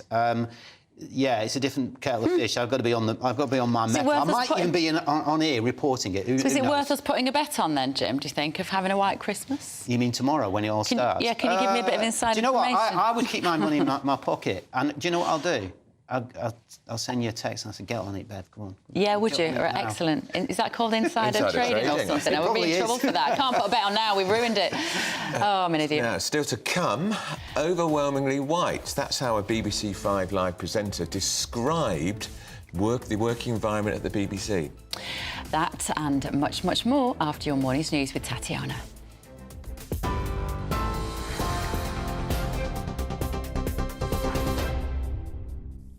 Bev, thank you. It's 10:32. This is the latest from the GB Newsroom. A terror attack in the UK linked to the Gaza conflict is likely only a matter of time. Security sources have directly told GB News. It comes as counter-terror police warn the public to remain extra vigilant in the run-up to Christmas. Scotland Yard's head of counter-terror policing says there's no specific intelligence of any planned attacks, but calls to the anti-terror hotline have risen 700% since the attack on Israel by Hamas on October 7th. Boris Johnson will give evidence at the COVID inquiry next week. Former Health Secretary Matt Hancock is currently testifying. He's denied the absence of a plan ahead of the pandemic, saying there were plans. I've critiqued the plans. I've said that they weren't adequate, but there were plans in place. Matt Hancock. The Israeli military says the ceasefire truce with Hamas will continue for another day. 16 hostages held in Gaza were freed last night on what was thought to be the final day of a two-day extension in the pause in fighting. The latest hostage prisoner swap included an American-Israeli dual citizen, a Dutch dual citizen and 3 German dual citizens. The Israel Prison Service says it freed 30 Palestinians from Israeli jails under the truce agreement. 3 people have been killed and at least 8 injured in a shooting in Jerusalem. The attack happened at a bus stop during rush hour outside the entrance to the capital. Israeli ambulance services say 2 of the injured are in a critical condition. Police say the 2 suspected attackers were neutralised on the spot. Former US Secretary of State Henry Kissinger has died at the age of 100. Kissinger dominated foreign policy under former Presidents Richard Nixon and Gerald Ford. He was known for his diplomatic prowess, winning the Nobel Peace Prize for encouraging the Paris peace talks seeking to end the Vietnam War. He died at his home in Connecticut. You can get more on all of those stories by visiting our website, gbnews.com.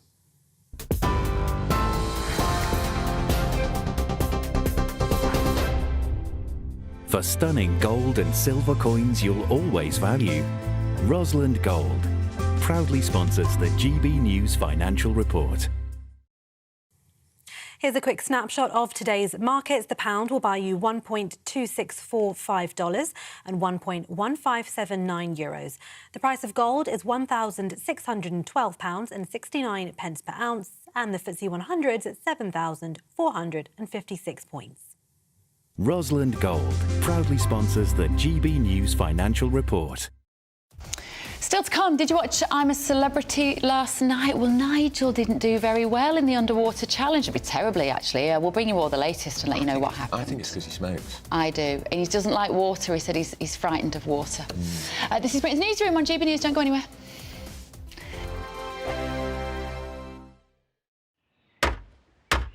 Who is it? We're here for the show.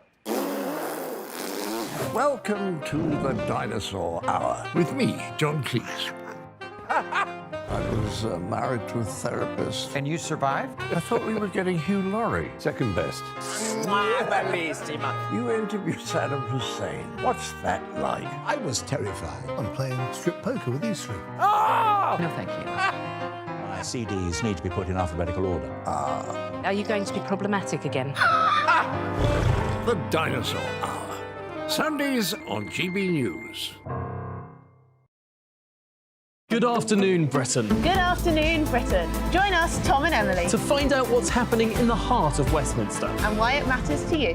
Weekdays from midday, we bring you the most compelling stories from across the United Kingdom. And from your doorstep to our inbox, That's right, we want to hear from you, GB News. Britain's news channel. I think the most exciting bit for me is talking to people. People who I think are ignored often by the major news channels. We're going to give news they want to hear. There's a voice there that needs to be heard. I think there's a chance here for a diversity of opinion to be expressed, which you don't find elsewhere. It's really exciting. We don't hold back. We're free to say how decisions that are taken here Affects us all around the country. Only on GB News, the People's Channel, Britain's news channel.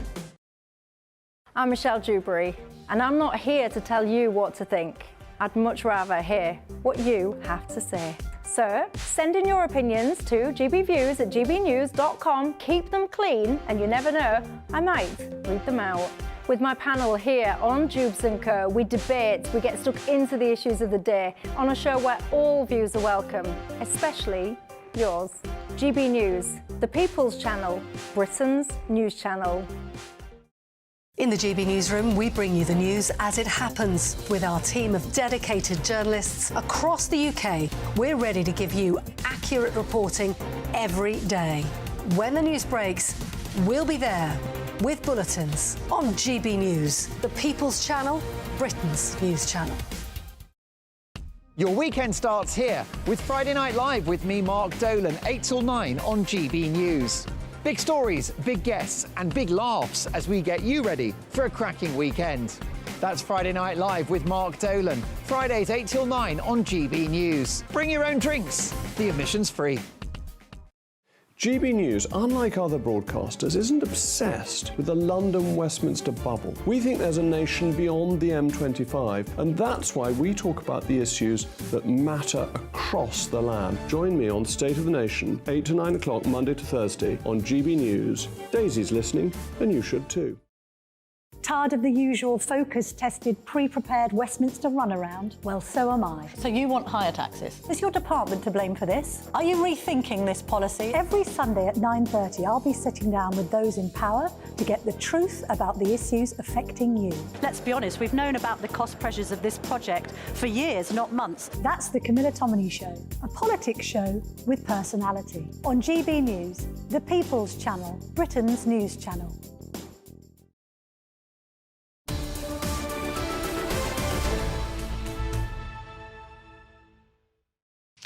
10:39, you're with Britain's Newsroom on GB News with Andrew Pearce and Bev Turner, joined in the studio by the Politico of the Daily Express, Sam Lister, and broadcasting journalist Carol Malone. So, guys, we want to start with this royal story, don't we? Omid Scobie. Oh, no, we're not. Apparently, we're We're not. A terror attack in the UK linked to the conflict in Gaza is only a matter of time, sources have told GB News. Comes as counter-terror police warned the public to remain extra vigilant in the run-up to Christmas. GB News Home and Security head Mark White was given access to counter-terrorism patrols in central London. On patrol with a counter-terror team in central London. These officers are from Operation Servitor, a mix of uniformed and covert plainclothes teams. We've got a lot of plainclothes officers working in the area today, just keep people safe on the building for Christmas. So if you see anyone staring at you, and if we're going to... As well as engaging with the public, these patrols are on the lookout for anything suspicious, anything out of the ordinary, especially over the busy festive period. Draw together at Christmas, both for our families. We go shopping, we visit events like Winter Wonderland. We've got one of the busiest shopping streets in Europe behind us. Obviously draws a lot of people in, and we ask members of the public, as they're shopping in these areas, enjoying themselves as they should be, they remain vigilant as well. There is understandable concern that the war in Gaza could be the catalyst for terror attacks here in the UK. In recent weeks, the alert levels in France and Belgium have been raised after separate terror attacks in those countries. These British transport police officers have also increased their counter-terror patrols in the run-up to Christmas. Although the UK terror threat level has not yet been raised, counter-terror police have seen a 700% increase in calls to the anti-terror hotline since the start of the Israel-Hamas conflict. We've seen in the past events overseas often can lead to radicalisation of individuals here, and we're very alive to that. And we've seen an increase in prevent referrals, and we've seen a particular increase in the amount of online extreme material referred to us. We're now over 2,500 reports from the public to the Counter-Terrorism Internet Referral Unit. Over 500 of those require more investigation to understand whether there's been a hate crime or a terrorism act offence committed. The festive period not only has added symbolism in the twisted logic of terrorists, it is also a time when people are much more likely to gather in larger crowds, attending special events or Christmas shopping.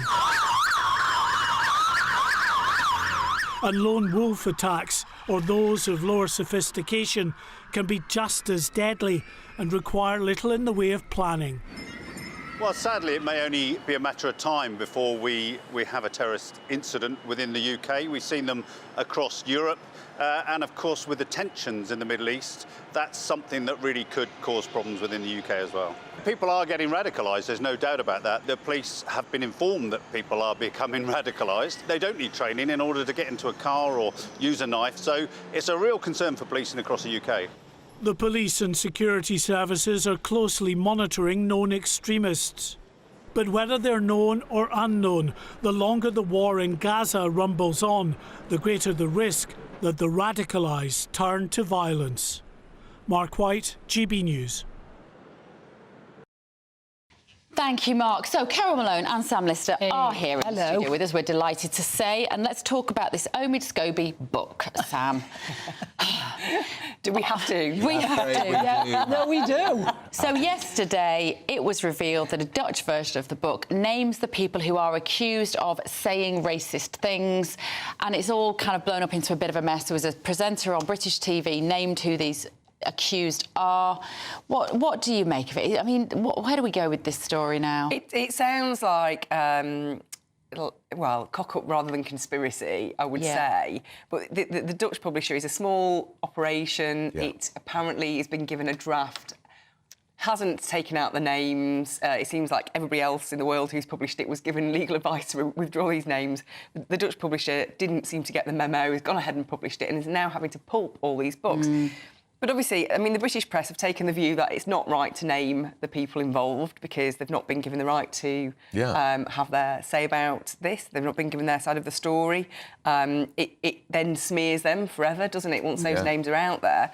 But, I mean, sadly, those names are out there. They are available on the internet. They were out there within 5 minutes on social media. And you can't take that back. The genie's out of the bottle now. I don't buy the idea it was a cock-up in Holland. No, do I? It was a cynical PR stunt by Omid Scobie. It's the smallest, probably, circulation run, Holland, tiny country.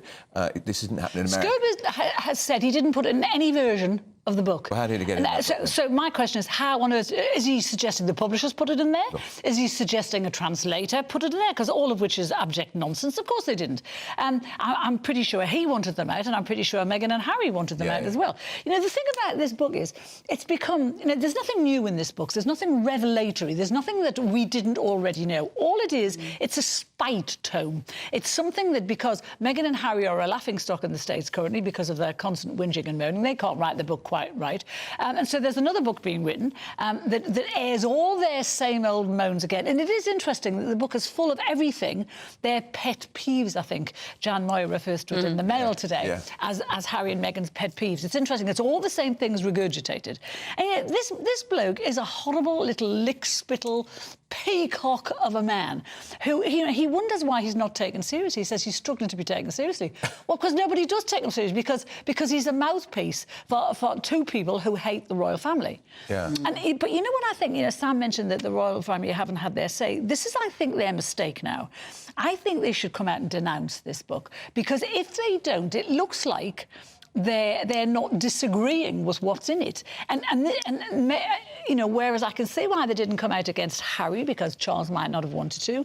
They've got no, you know, they should go after Scobie legally and destroy him, because a lot of this is tosh. It's just nonsense. I'd love to know who his so-called royal sources are, because no one in the royal family is going to talk to him. If he says he's seen the letter that Meghan wrote to Charles saying about this so-called racist conversation, how has he seen that? Did one of the Windsors show it to him? Absolutely not. Like some Dickensian scene. Robin Watson. But they are an old family, aren't they? I remember going back in the 90s, the Queen wrote to Charles and Diana to suggest that they sorted their marriage out.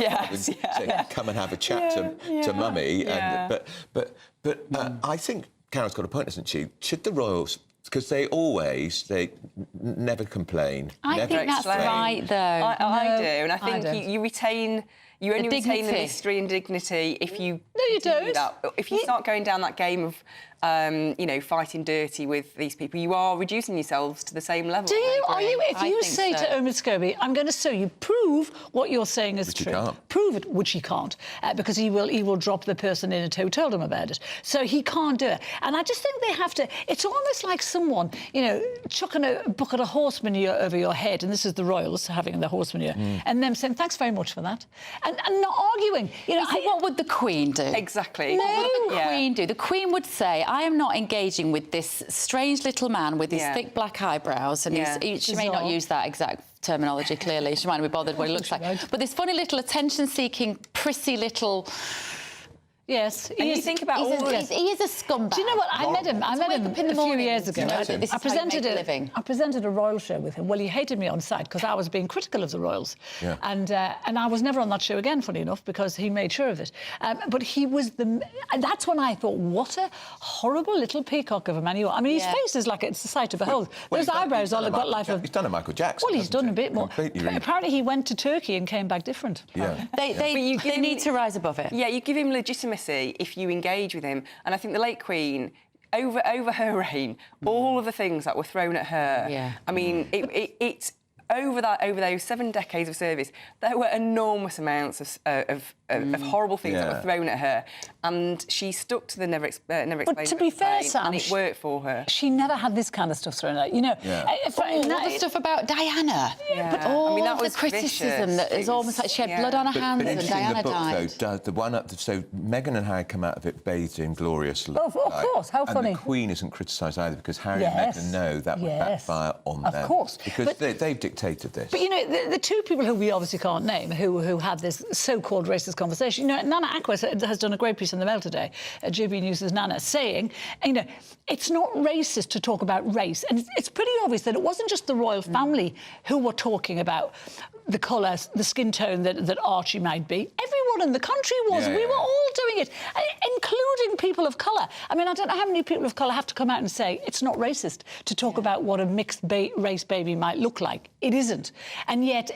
And that's why I think the royal family have got to hit back, because if you're being tarred as a racist on the basis of that, and people around the world did take that on board. I think they have to knock that. And this conversation kind of highlights the fact that we've completely lost what the definition of being a racist means, as in discriminating against somebody in an obvious, prejudicial way based on their race. That's not what they did, but even by this definition, even by their account, that's not what they did. We could talk about Nigel Farage, of course, because he's effectively, in the jungle, been accused Nigel Farage by that terrible influence. Nella Rose. Nella Rose. Nobody knows what she does. It is unbelievable. Is she appalling? Or Nella Rose needs to be chucked out. I think she's going to bail out soon. I think she'll go on. I want her to be voted out.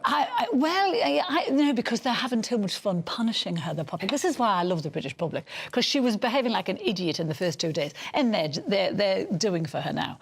But you know, she was the one who said to Nigel, "You're a racist. You're against immigration." And he said, "Well, on what basis?" And he said, "She said I read it on the internet." Let's have a little look at him last night, shall we? We've been talking about this trial that Nigel had to do last night. He was up against a guy called Nick Pickard, who plays Tony in Hollyoaks.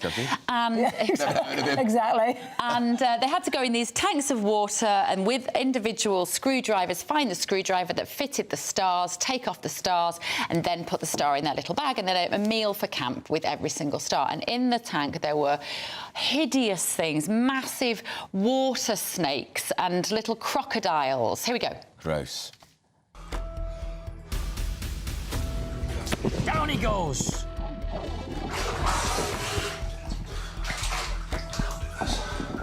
Shaking his head. It's tricky. It's finding it hard to get down there. Just can't get purchase on anything. No.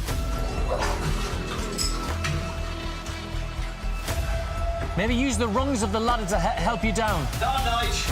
He's doing, mate. He needs now to find the right spanner.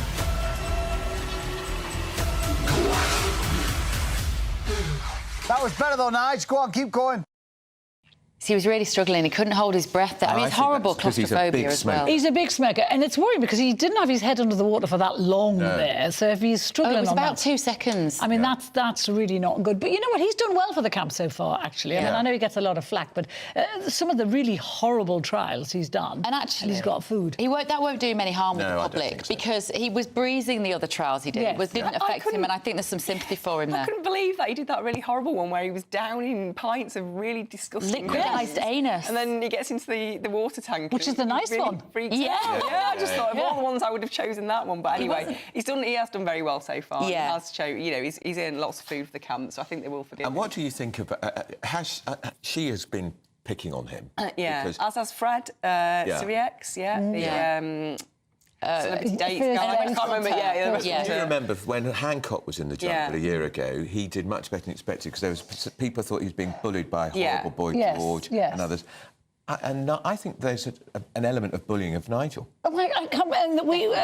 GB News ran a story the other night saying that ITV are actually not giving him as much airtime as they're giving other people for the simple reason that they don't want him to win. Well, why did they pay him £1.5 million to go in if they didn't want to give him airtime? It just seems nonsense. And I think because, like everybody else, there is a misconception of the character that he is.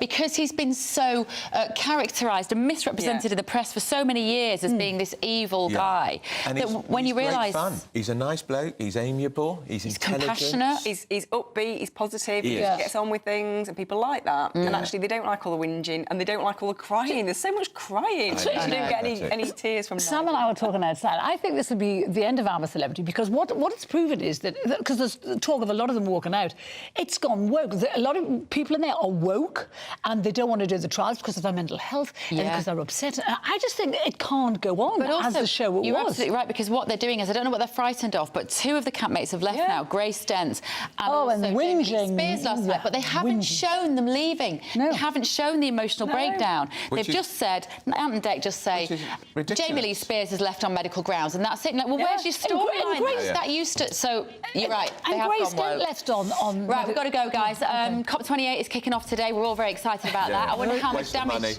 was done jetting off all those leaders to Dubai on separate aeroplanes. This is Britain's Newsroom on GB News. A brighter outlook with Box Solar, sponsors of weather on GB News.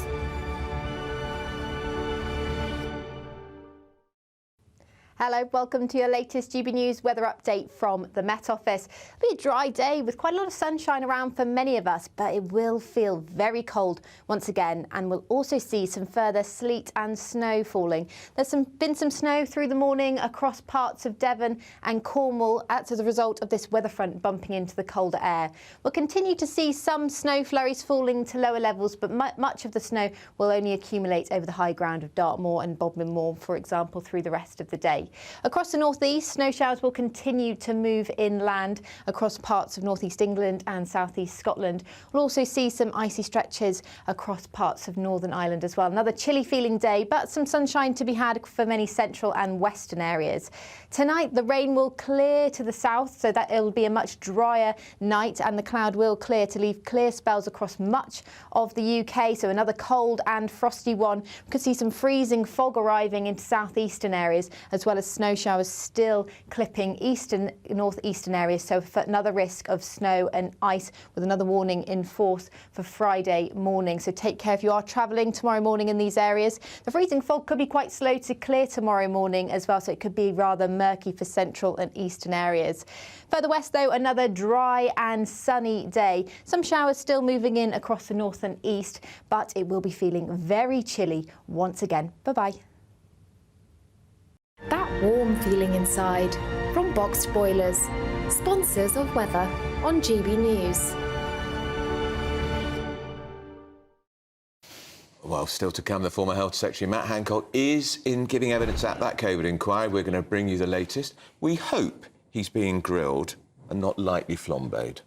I won't hold my breath to see if he actually is. He looks a bit bored there by proceedings, doesn't he? I'm sure a lot of those key protagonists from that period in time would just rather not have to sit through this, but we will be bringing you any excerpts of that we think are interesting to inform you of. So anyway, you're with Britain's Newsroom on GB News, the People's Channel. Don't go anywhere.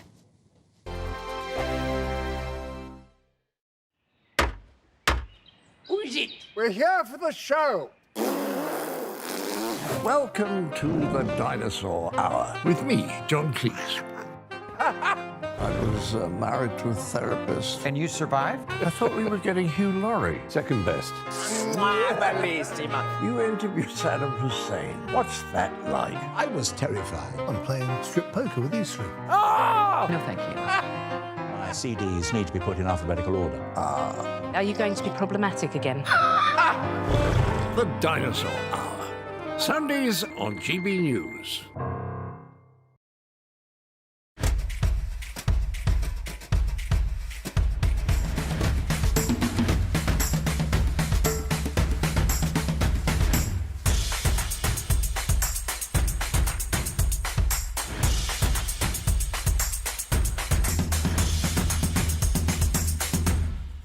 Wake up to the headlines with Headliners every morning at 5 a.m. We treat you to the day's biggest stories before anyone else, 7 days a week. You can catch up on everything you need to know before you've even had your kippers. Headliners every morning at 5 a.m, only on GB News, the People's Channel, Britain's news channel. GB News, unlike other broadcasters, isn't obsessed with the London-Westminster bubble. We think there's a nation beyond the M25, and that's why we talk about the issues that matter across the land. Join me on State of the Nation, 8 to 9 o'clock, Monday to Thursday, on GB News. Daisy's listening, and you should too. I think the most exciting bit for me is talking to people. People who I think are ignored often by the major news channels. We're going to give news they want to hear. There's a voice there that needs to be heard. I think there's a chance here for a diversity of opinion to be expressed, which you don't find elsewhere. It's really exciting. We don't hold back. We're free to say how decisions that are taken here affect us all around the country. Only on GB News, the People's Channel, Britain's news channel. There's only 3 people you can trust in life. Your doctor, your lawyer, and your nana. I'm not sure. So join me, Nana Aquare, at 3 p.m. every Saturday and Sunday, where we discuss the biggest topics of the weekend. Be ready for battle. Could you be quiet? What is this? It's my new t-shirt. It's your new t-shirt. I don't bite. Well, not without a good reason. Always honest, always fun. Every weekend at 3 p.m. on GB News, the People's Channel, Britain's news channel. Your weekend starts here with Friday Night Live with me, Mark Dolan, 8 till 9 on GB News. Big stories, big guests and big laughs as we get you ready for a cracking weekend. That's Friday Night Live with Mark Dolan. Fridays 8 till 9 on GB News. Bring your own drinks. The admission's free. Tired of the usual focus-tested, pre-prepared Westminster runaround? Well, so am I. So you want higher taxes? Is your department to blame for this? Are you rethinking this policy? Every Sunday at 9:30, I'll be sitting down with those in power to get the truth about the issues affecting you. Let's be honest, we've known about the cost pressures of this project for years, not months. That's the Camilla Tominey Show, a politics show with personality. On GB News, the People's Channel, Britain's news channel.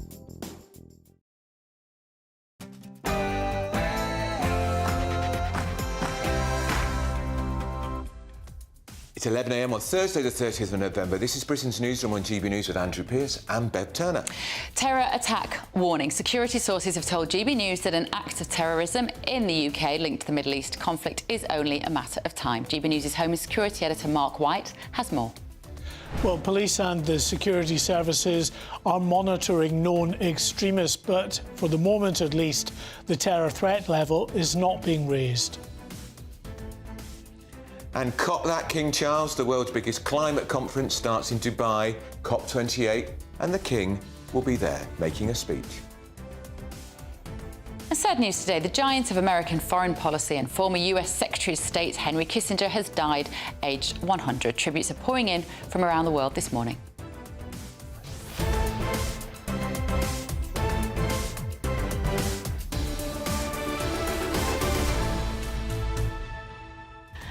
I interviewed Henry Kissinger once. Did you? Really, really interesting, and of course has a brain the size of a planet, and my brain is the size of a pea compared to his, but he was very, very, very interesting. Well, to get to 100 years old is quite an achievement, isn't it? And to have done all that in your life as well. Let us know your thoughts this morning.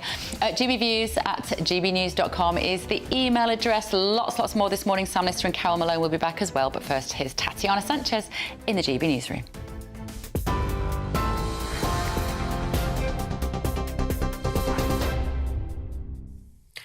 Bev Turner, thank you. This is the latest from the GB Newsroom. A terror attack in the UK linked to the Gaza conflict is likely only a matter of time. Security sources have directly told GB News. It comes as counter-terror police warn the public to remain extra vigilant in the run-up to Christmas. Scotland Yard's head of counter-terror policing says there's no specific intelligence of any planned attacks, but calls to the anti-terror hotline have risen 700% since the conflict in the Middle East starting on the 7th of October. Counter-terror Commander Dominic Murphy says the Met is prepared in light of the surge in extreme online material being reported.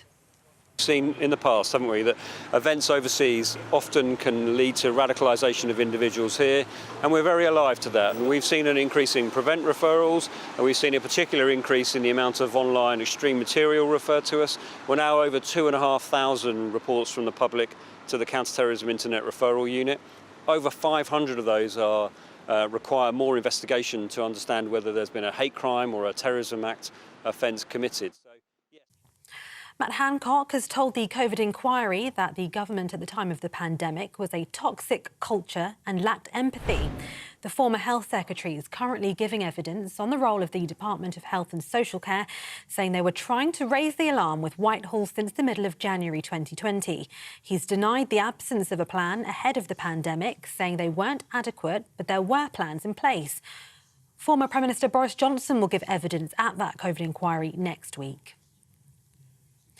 The Israeli military says the ceasefire truce with Hamas will continue for another day. 16 hostages held in Gaza were freed last night on what was thought to be the final day of a two-day extension to the pause in fighting.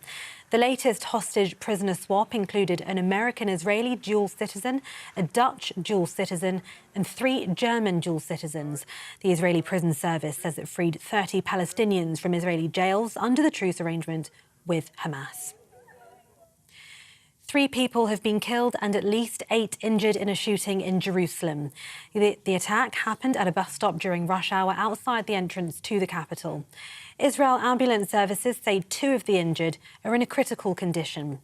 Police say the 2 suspected attackers were neutralised on the spot. Omid Scobie denies including any names of the royal family who allegedly raised concerns about the skin colour of Prince Harry and Meghan Markle's son. Endgame was taken off Dutch shelves amid reports the book names members of the royal family in the translation. Well, speaking to ITV's This Morning, he said, "I have never submitted a book that had names in it."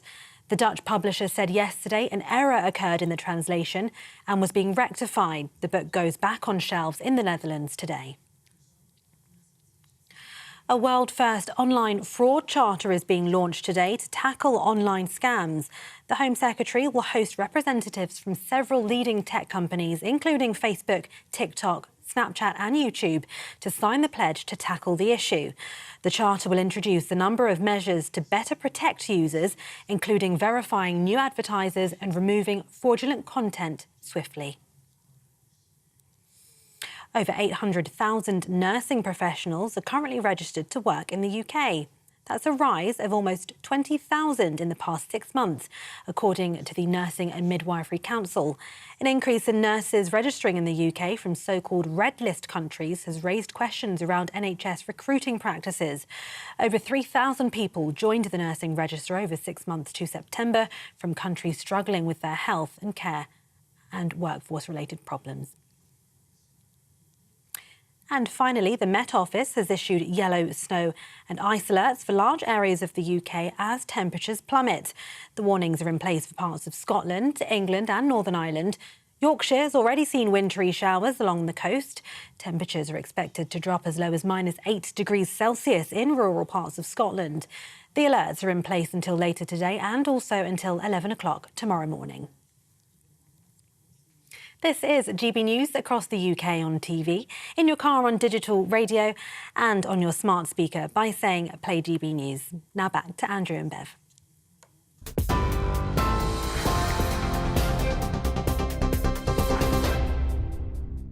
Very good morning. It's 11:06. This is Andrew and Bev on GB News with you until midday. This is about Nigel in the jungle. You've been getting in touch. Chrissy says Nigel's done more as a reason not to smoke than all the adverts on the packets. The trial just shows people how it affects your breathing. If you weren't watching, he couldn't hold his breath in a tank of water last night for more than about 1.5 seconds. Barry says, I like Nigel. The fear of water is horrific. People need to realise that your heart goes mad and getting your breath back is very hard. Good on him for trying. I agree. People will feel sorry for him. And he would have been smoking less in the jungle than normal because we know Nigel likes his fags because he can only smoke when he's off camera. Yeah. Michael said the Conservative Party would be a lot better if Nigel was at the helm. Nigel for PM.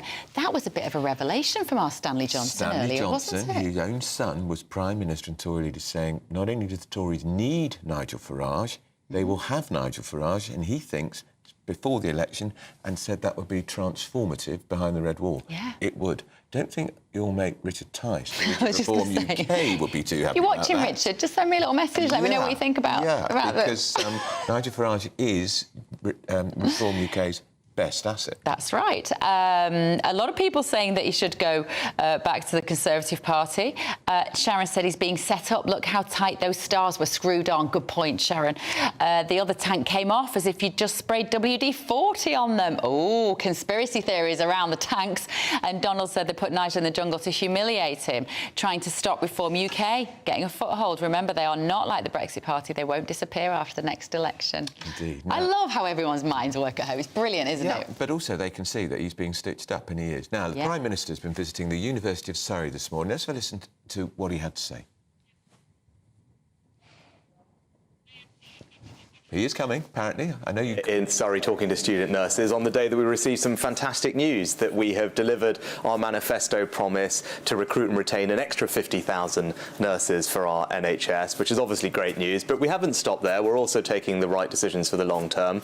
Earlier this year, I announced a long-term workforce plan for the NHS, the first in its 75-year history, which will ensure that right now we're going to expand the number of training places for nurses, doctors and all sorts of medical professionals so that in the future we have the staff that we need.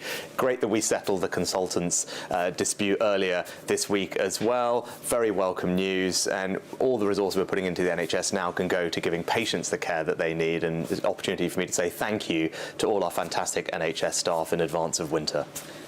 The COVID inquiry is ongoing. Colleagues of yours have said that the government was dysfunctional. You were right in the middle of it all. Do you recognise that description? And also, with the benefit of hindsight, do you now regret your Eat Out to Help Out scheme? Well, it's right that we have the inquiry to learn the lessons of COVID, and that's what is happening. Government has cooperated fully, providing something like 55,000 different pieces of information. And now that the inquiry is up and running, the right thing to do is to allow it to run its course, and everyone should give evidence as they're meant to. I look forward to participating in the inquiry later on this year, and that's the appropriate way for all these conversations to happen so that collectively we can learn the lessons from COVID for the future. You're heading to COP28 later. You push back some net zero targets. You've licensed a lot more oil and gas fields in the North Sea. Does this mean that you're no longer a world leader on the climate? Absolutely not. We are a world leader when it comes to climate. That's what the stats show. We've reduced carbon emissions in this country faster than any other major economy. Our targets for the next few years are also more ambitious than any other major economy. And because of that, I thought the right thing to do was to ensure that we get to net zero in a pragmatic and proportionate way that saves working families thousands of pounds. I'm not in hock to ideological zealots on this topic. Of course we're going to get to net zero. Of course it's important. But we can do that in a sensible way that saves people money and doesn't burden them with extra costs. And that's the approach that we've taken. And I'm proud of that approach. I think that's the right thing. And I think that actually it's supported by the vast majority of the British public. And on net migration. So Rishi Sunak there talking this morning in a hospital with lots of empty beds. Yeah. That's quite an unusual sight, isn't it? Did they not think this stuff through? Who set that up? Why have you got empty beds behind you when you've got an 8 million people waiting list? I know, exactly. Anyway, it was very nice. He said he's done well. And they've reached the manifesto target, 50,000 extra nurses. Hurrah. Awesome. Right. Sources have told GBNews a terror attack in the UK linked to the Gaza conflict is only a matter of time. OK, this comes at a time where calls to the anti-terror hotline have risen 700% since the war in the Middle East started last month. Our Home Security Editor Mark White joins us in the studio. Mark, this is pretty worrying. Yeah, I mean, it's very depressing, but sadly that is the trajectory we're on. We've already seen attacks in recent weeks in France and in Belgium. Today in Jerusalem, a shooting attack. There was 2 attacks in Jerusalem when I was there. And we know that these conflicts overseas and events overseas can often trigger those who are radicalised in this country to enact their radical beliefs in a violent way. This is what Dominic Murphy from Counter-Terrorism Command told us about the threat environment at the moment.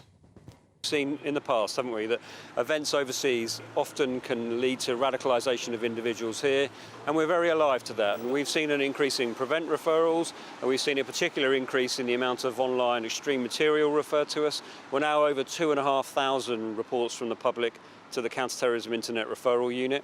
Over 500 of those require more investigation to understand whether there's been a hate crime or a terrorism act offence committed.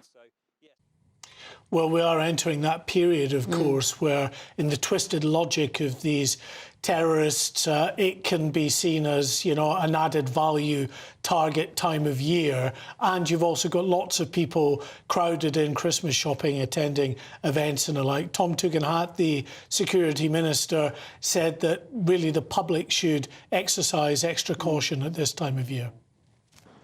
Well, look, the most important thing we do is we stay vigilant, and there's a lot of information out there. Counter-Terrorism Police put out information, you can go online and find it, about staying vigilant, reporting incidents that you may be concerned about, and making sure that you're aware of the issues that are facing us. But I think the most important thing to do as well is to make sure you stay in touch with the police if you are concerned. And the police are doing a fantastic job at the moment. Well, no, actually, I can't tell you about what our intelligence services are doing, but they're doing an amazing job as well in making sure that we're all safe. And of course, what he's alluding to there is the fact that they are constantly disrupting plots that we never get to hear about because they are successful. Some we do if they get enough evidence to put before the courts. But what they're doing at the moment is, of course, monitoring these known extremists as best they can. They always have to make a choice as to who gets devoted more in the way of time. And it can be difficult because we know that the way in which terrorist attacks have evolved in recent years is to be less sophisticated. You don't have groups of people plotting together, buying ingredients for bombs in the way that we used to. So those lone individuals who can just get behind the wheel of a car or go and grab a knife and carry out an attack are much more difficult to sort of track and keep an eye on. Trying to get into the mindset of who might be willing to go off and do that is very difficult. OK. All right. Thank you, Mark. So joining us now is former head of counter-terrorism at the MOD, Major General Chip Chapman. Chip, always good to see you, particularly when we've got these sorts of interesting, topics that we have to think about. And I think for me, maybe the takeout for people from this is just to live our lives, to don't feel so scared that we don't go Christmas shopping and go to visit our relatives and do all the nice things this time of the year, but maybe just to remain a bit more vigilant. Yeah, if you actually look at this is really the 5th year when we've had a sort of vigilance message from the police. So if you look at last Christmas, that was linked to both crowded places and the fact that the World Cup was on. The threat level was the same as it is at the moment, that is substantial. The number of reports were leading to investigation, the same as the figures that you related just now, that was 1 in 5. So there's more hate crime there. There's more extremism, but that doesn't necessarily mean there's a lot more terrorism. One doesn't translate into the other. The hate crime, of course, we see with both the rise in anti-Semitism and in the anti-Muslim feeling. The extremism we see with the number of referrals to the Internet Referral Unit and in those prevent figures, which is to stop people being radicalised and on a path potentially to terrorism. And finally, we see that in the number of referrals to the counter-terrorist hotline. That can lead to investigations. It doesn't mean inevitably be terrorist attacks. So stay vigilant. If you think something is wrong, then action counters terrorism. Go to the gov.uk ACT helpline or phone 800 789 321. And the conflict in the Middle East, Chip, that clearly is exercising many people. But it's worrying, isn't it, that could be now the excuse that some sick people living here may use to try to carry out some form of atrocity? I think the worrying thing is we often have what we call flare-up in geopolitical events around the world. They lead to spikes, then generally tail off. The problem we've got at the moment is it's not tailing off because generally the conflicts in the Middle East have been 2 or 3 weeks duration. This is a lot longer than that. We've got a ceasefire again, the extension of the ceasefire, Chip, but that is just going to be temporary, isn't it? I mean, we shouldn't even call it a ceasefire. It's a cessation of hostilities or a pause because Israel is determined to try to eradicate Hamas, and Hamas is not interested in a ceasefire either. Yeah, I think that's right. The spectrum we look at is truce on the left, and this is a truce for limited purpose, exchange hostages, through to a ceasefire, an armistice, and then sort of conflict resolution and some peace settlement. I think you have to go back to Netanyahu's opening statements when the 7th of October occurred about we're at war, not in an operation or a round, and there are certain objectives which they want to achieve, which include destroying the military capability of Hamas and making sure that they can never again govern in Gaza. They're a long way from doing that. So once this round of hostage exchange or exchange for prisoners is over, then they will go back to those military objectives. OK, thank you, Chip. Chip Chapman there. Of course, the worry is during this the truce that Hamas are regrouping. Yeah, absolutely. All right, let us know your thoughts this morning. gbviews@gbnews.com. Just as we talked about the weather earlier, the severe weather emergency protocol has been activated in London and probably other cities, which is because temperatures have fallen below 0 degrees centigrade. So now people are going to be got off the streets, the homeless. Which is a good thing. Good thing. I don't like these emergency panic situations. Yellow warning, yellow snow was always something else I was told to be frightened of, but for completely different reasons. But I understand why, if the mayors of these metro mayors issue this, it is because it will help the homeless. You know what? I've been going to bed at the night at the moment, and I lie in bed, and the last thing I think about. It's not you, Andrew Pearce, you might be surprised to know. Funny that.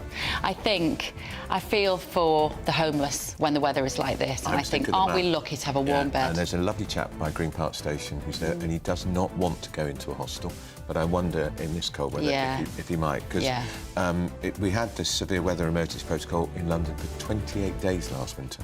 Is that right? Yeah. Well, that's good if it helps people to get off the streets. Right, still to come, the world's leaders are arriving for yet another climate summit, but will COP28 in Dubai bring any real change, or is it just a bunch of fossil fools talking more hot air? That's quite good. You didn't write that, did you? No, that's Callum. I think he did well on that one, because his pun wasn't very good. This is Britain's Newsroom on GB News.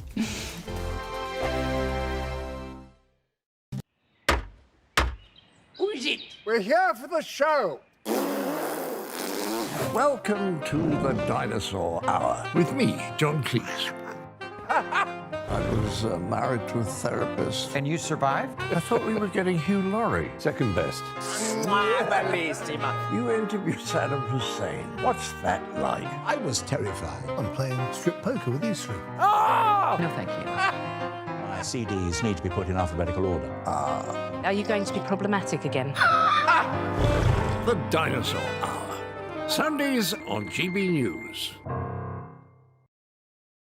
Good afternoon, Britain. Good afternoon, Britain. Join us, Tom and Emily, To find out what's happening in the heart of Westminster. and why it matters to you.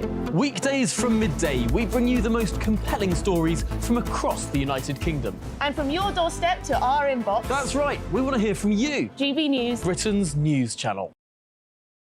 I think the most exciting bit for me is talking to people. People who I think are ignored often by the major news channels. We're going to give news they want to hear. There's a voice there that needs to be heard. I think there's a chance here for a diversity of opinion to be expressed, which you don't find elsewhere. It's really exciting. We don't hold back. We're free to say how decisions that are taken here Affects us all around the country. Only on GB News, the People's Channel, Britain's news channel. I'm Michelle Dewberry, and I'm not here to tell you what to think. I'd much rather hear what you have to say. So send in your opinions to gbviews@gbnews.com. Keep them clean, and you never know, I might read them out. With my panel here on Jubes & Co, we debate, we get stuck into the issues of the day on a show where all views are welcome, especially yours. GB News, the People's Channel, Britain's news channel. In the GB Newsroom, we bring you the news as it happens. With our team of dedicated journalists across the UK, we're ready to give you accurate reporting every day. When the news breaks, we'll be there with bulletins on GB News, the People's Channel, Britain's news channel.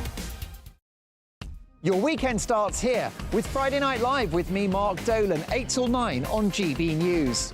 Big stories, big guests and big laughs as we get you ready for a cracking weekend. That's Friday Night Live with Mark Dolan. Fridays 8 till 9 on GB News. Bring your own drinks. The admission's free.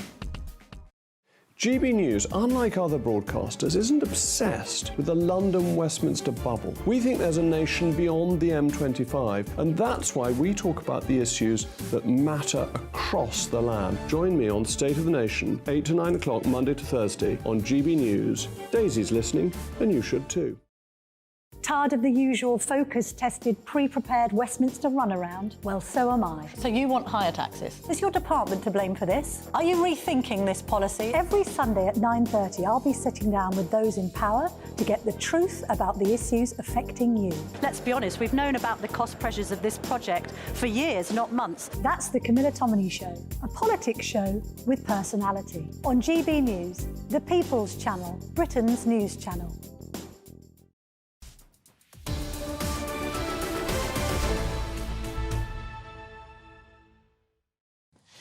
It's 11:22. You're with Britain's News on GB News with Andrew Pearce and Bev Turner. So COP28 commences today, marking the annual United Nations Climate Summit, where global leaders will discuss how to limit and prepare for future climate change. It's being held in Dubai. It's part of the United Arab Emirates, of course, which is one of the world's biggest oil producers, and it goes on till The 12th of December, really? Does it really? So we're delighted to be joined in the studio by Climate Party leader Ed Gemmell. Morning, Ed. Can you sense our sort of cynicism, our scepticism here that this is anything other than a greenwash? Yes, it's certainly emanating from you. And Yeah. I mean, you know when I come on here that I'm always advocating for much more aggressive, ambitious climate action, and also about us getting on top of this commercially and starting to drive it forward. I want us to read the horse that wins the race rather than be at the back of the pack. But this ridiculous climate jamboree, I mean, the idea of an annual meeting is OK, but the idea that 70,000 people need to turn up in a petro state to start talking about climate change is utterly ridiculous.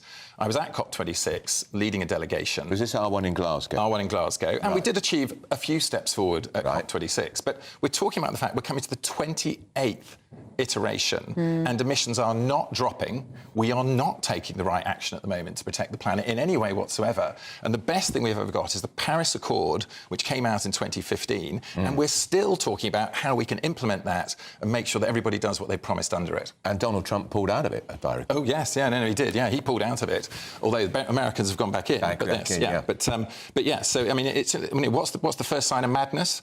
Doing exactly the same thing and expecting a different result. This has to be changed. Yeah. The format has to change. Does China attend this ridiculous jamboree? Yes, China will be attending it. It's not their leader. It's one of their ministers is attending. Right. And in fact, when we say that China's attending it, I mean, China are the preeminent mover on climate change at the moment. They are doing everything. And in fact, not just they're doing everything, they're the biggest danger to us and all of the free world in terms of what's happening on climate change. They are got a grip on the hold of everything. I mean, the FT just brought out an article on it only a month or so ago, talking about the grip they've got. And we're talking about 90% of rare earth metals being held onto. They're making 80% of all stages of solar panels, 60% of all the wind turbines. And there's been a recent spat even to show you what can happen. So the Americans recently tried to restrict the sale of certain semiconductors needed in AI technology to China. So what did China do? No. They just stopped supplying them with two of the rare earth elements they need to make the semiconductors that they control 100% of. Amazing, isn't it? That is the grip they're getting on this. Why didn't Britain get to grips with this? Because there was talk that we were going to be leaders in green energy, green technology, and as ever, trailing in the wake of China. You can only put it down to, willy-nilly leadership and also down to, vested interests trying to push in, keeping the status quo as it is now, because the opportunity is there. And we've got the city to unleash. We've got all the financing opportunities there. We've been ahead on the tech quite often. I mean, just again, reading in an article in the last day or two, I mean, we've got a new company called Oxford PV that's producing a new form of solar voltaic panels that are coming out. You can know what's going to happen to it, though, don't you? It won't be able to get second or third stage financing, and it'll be snapped up to go to America, particularly as they've got in these new incentives under the Inflation Reduction Act, or it'll be snipped up and go to China. Yeah. So. Do we have, though, is one of the reasons we haven't made such great strides with renewable energy just because we don't have the weather for it? Oh, gosh, yes. I mean, is it like we're not hot enough in the summer? We don't have the strongest winds to power the wind turbines. I mean, look, we have the wind, and we know that our offshore industry is huge, world leading and fantastic. Onshore, of course, we've been held back by NIMBYism. We've been held back by the fact that we haven't presented it properly to communities. And there has been good talk now about unlocking that opportunity and then making communities benefit from it financially. Giving them a discount on their electric or gas bill. Absolutely. Yeah. But linked in with that is all the other forms of energy. I mean, tide and wave, we pulled the plug on our investments into it about 30 years ago or something, and we've only put back in, just in the last couple of years, 20 million a year going into tide. I mean, it's pathetic. And we're an island. Absolutely. We're surrounded by water. Absolutely. And I mean, it is working, but if we'd spent 30 years developing it with big investment, we would be needing batteries because this would be working all the times that the other Or we things could aren't. just be using our coal, Ed. Come on. I mean, we don't want to use our coal, firstly, because that's backward-looking, and then we've just recently, actually, was it today or yesterday, well, we finally stopped using one of the open coal mines at the moment. Let's not go back to that. Look, we led the Industrial Revolution at the beginning. We can lead this new clean Industrial Revolution, but we've got to get serious. But we won't. Well, particularly I have to laugh when you just, you criticised Rishi Sunak in that previous report about having empty beds behind him. And I thought, what about all these empty words and empty promises? So here he is. He made a speech on the 20th of September saying he's unequivocal in our determination to stay on track for 1.5. And then he talks about rowing back from all the policies because it's going to help poor people not get poorer. I'm sorry. If we keep going as we are and keep paying the Chinese for anything, we're on a downward spiral for the entire country we will never recover from. Are you hearing anything from Labour that reassures you that they would handle it differently? No. Straightforward. Yes, handle it differently, but it was the word reassure. Look, they're not as bad, but neither Labour nor the Conservatives nor any of the major parties are on track to do what we need. They don't get it. You know, here's this enormous juggernaut of an opportunity coming down the track, and we can be at the front of it. Why on earth do we want to tinker around? I mean, Labour now they were talking about 28 billion a year from when they got invested into green technologies, and now it might come in the second part of their term, and we're not even sure of that. Yeah, and this is we're going to borrow this money, and of course Keir Starmer's stung by Tory charges are going to get us into a lot of debt, but he has to take a stand on some issues, doesn't he? Well, he does, but I mean, let's talk debt, which is of course one of the issues. Yeah. We've been outsourcing our industry for the last 40 years, which is why we have a trade deficit every single year for more than 20 years now. That's why we're in debt, why we don't have enough money, why our financing issues, we're worried about the interest rates on the national financing because they go up because we've got these debts. Let's grip it. Let's get Oxford PV and all these other tech companies going, and let's make the money here, and we'll sell it to everybody else, charging them our prices. And is it also just about the fact that we don't have the right kind of financial landscape to support private business? Because I know you're talking about like government investment, but also we've got this ridiculous corporation tax, we've got high VAT. They did trying to find something to defend them, but Jeremy Hunt did say that you can now offset your big plant machinery against your costs now. That apparently is going to make a big difference. We don't have a regime that is going to help all of these industries. Yeah. Absolutely right. But I think it's more at a higher level. You've got to get the right mission, and then you start working out the right things to do. And literally, if we just took a 2030 decarbonisation target, our tech companies would be instantly worth 100 times more, and the city would start financing them even without government help. We've just got to take the right mission and opportunity. So from COP28, what should we be looking out for, Ed? Who are you interested to hear from? Who are the speakers going to be in the next 12 days while they have very expensive lunches at expensive hotels? Well, on the basis of just having hammered the current format of the COPs as being actually not the right way to do it, actually Britain does have a bit of a starring role. So not today, but tomorrow and the next day, we're having all the bigwigs from around the world are going to come in, and they're all going to pontificate. Actually, some of them may say some good stuff, and it starts with our king, who we have to admit has been a source of great inspiration for people around the world on this, and he has the opening speech. That's an honour. Does he always have the opening speech? Well, he wasn't allowed to go last. Sure, he wasn't allowed to go, but and there's no reason why he should have the opening speech all the time. Why wasn't he allowed to go? His trust banned it, stopped him. His trust banned him from going? Yes, he did. Yeah, so there's no reason why he should have the opening speech, but he's been allowed it this time. And then you've got Rishi Sunak, who's got the closing speech of those two important days, which actually shows, if we've got the opening speech and the closing speech, that's pretty important. Macron is stuck further back in the running order and doesn't have this sort of prominence in it. Of course, the King's speech will have been cleared by number 10. Yes, it will have been. We assume that. Maybe he'll step off piste a little bit and say something really good. I don't think he can now, he's king. No, I think he probably won't. Right, Ed, we will watch it with a relatively... actually, you've inspired me to be a little less cynical about this. Has he inspired you? No, I'm still very cynical about it. Righto. But it's Thanks, great to hear from Ed Gamble, who, of course, is the leader of the Climate Party. Have I got the name of your party right? Yep. You've got it right. Right, Good. still to come. I will drink to that. Champagne and wine will now be sold in pints. You mean you don't drink your champagne in a pint anyway? What's wrong with you? It's all thanks to Brexit. Yeah. Shaping geopolitics, the former US Secretary of State Henry Kissinger has passed away. All of that, much, much more after your morning's news with Tatiana Sanchez in the GB Newsroom.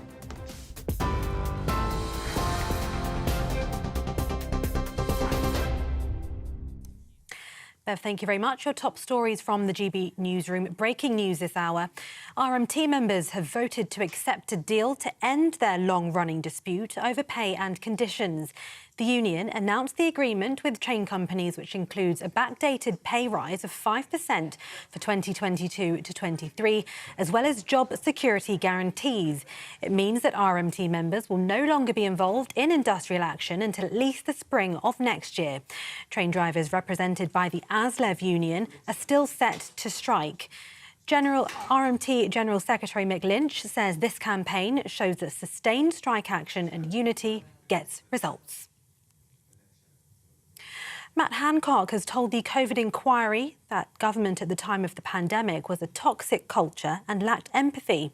The former Health Secretary is currently giving evidence on the role of the Department of Health and Social Care, saying they were trying to raise the alarm with Whitehall since the middle of January 2020. He's denied the absence of a plan ahead of the pandemic, saying they weren't adequate, but there were plans in place. Former Prime Minister Boris Johnson will give evidence at the COVID inquiry next week. Some more breaking news to bring you. Hamas claims attackers from Jerusalem as the shooting members that killed 3 people in an attack in Jerusalem. So Hamas has claimed responsibility for the attack that killed 3 people and injured several others at a bus stop during rush hour outside the entrance to the capital of Jerusalem. Israel ambulance services say 2 of those injured people are in a critical condition. Police say the 2 suspected attackers were neutralised on the spot. The Israeli military says the ceasefire truce with Hamas will continue for another day. 16 hostages held in Gaza were freed last night on what was thought to be the final day of a 2-day extension to the pause in fighting. The latest hostage prisoner swap included an American-Israeli dual citizen, a Dutch dual citizen and 3 German dual citizens. The Israel Prison Service says it freed 30 Palestinians. Negotiators are currently pushing for a new 2-day truce extension. Over 800,000 nursing professionals are currently registered to work in the UK. That's a rise of almost 20,000 in the past 6 months, according to the Nursing and Midwifery Council. An increase in nurses registering in the UK from so-called red list countries has raised questions around NHS recruiting practices. Speaking this morning, the Prime Minister says the government's plans are laying the groundwork for the winter. Earlier this year, I announced a long-term workforce plan for the NHS, the first in its 75-year history, which will ensure that right now we're going to expand the number of training places for nurses, doctors and all sorts of medical professionals so that in the future we have the staff that we need. Great that we settled the consultants' dispute earlier this week as well. Very welcome news, and all the resources we're putting into the NHS now can go to giving patients the care that they need, and there's an opportunity for me to say thank you to all our fantastic NHS staff in advance of winter. You can get more on all of those stories by visiting our website, gbnews.com.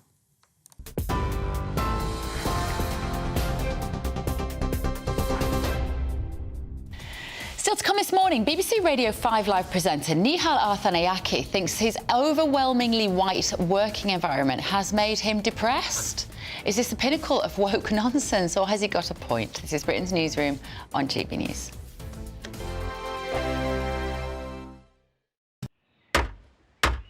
Who is it? We're here for the show. Welcome to the Dinosaur Hour with me, John Cleese. I was married to a therapist. And you survived? I thought we were getting Hugh Laurie. Second best. You interviewed Saddam Hussein. What's that like? I was terrified. I'm playing strip poker with these 3. Oh! No, thank you. My CDs need to be put in alphabetical order. Are you going to be problematic again? The Dinosaur Hour. Sundays on GB News.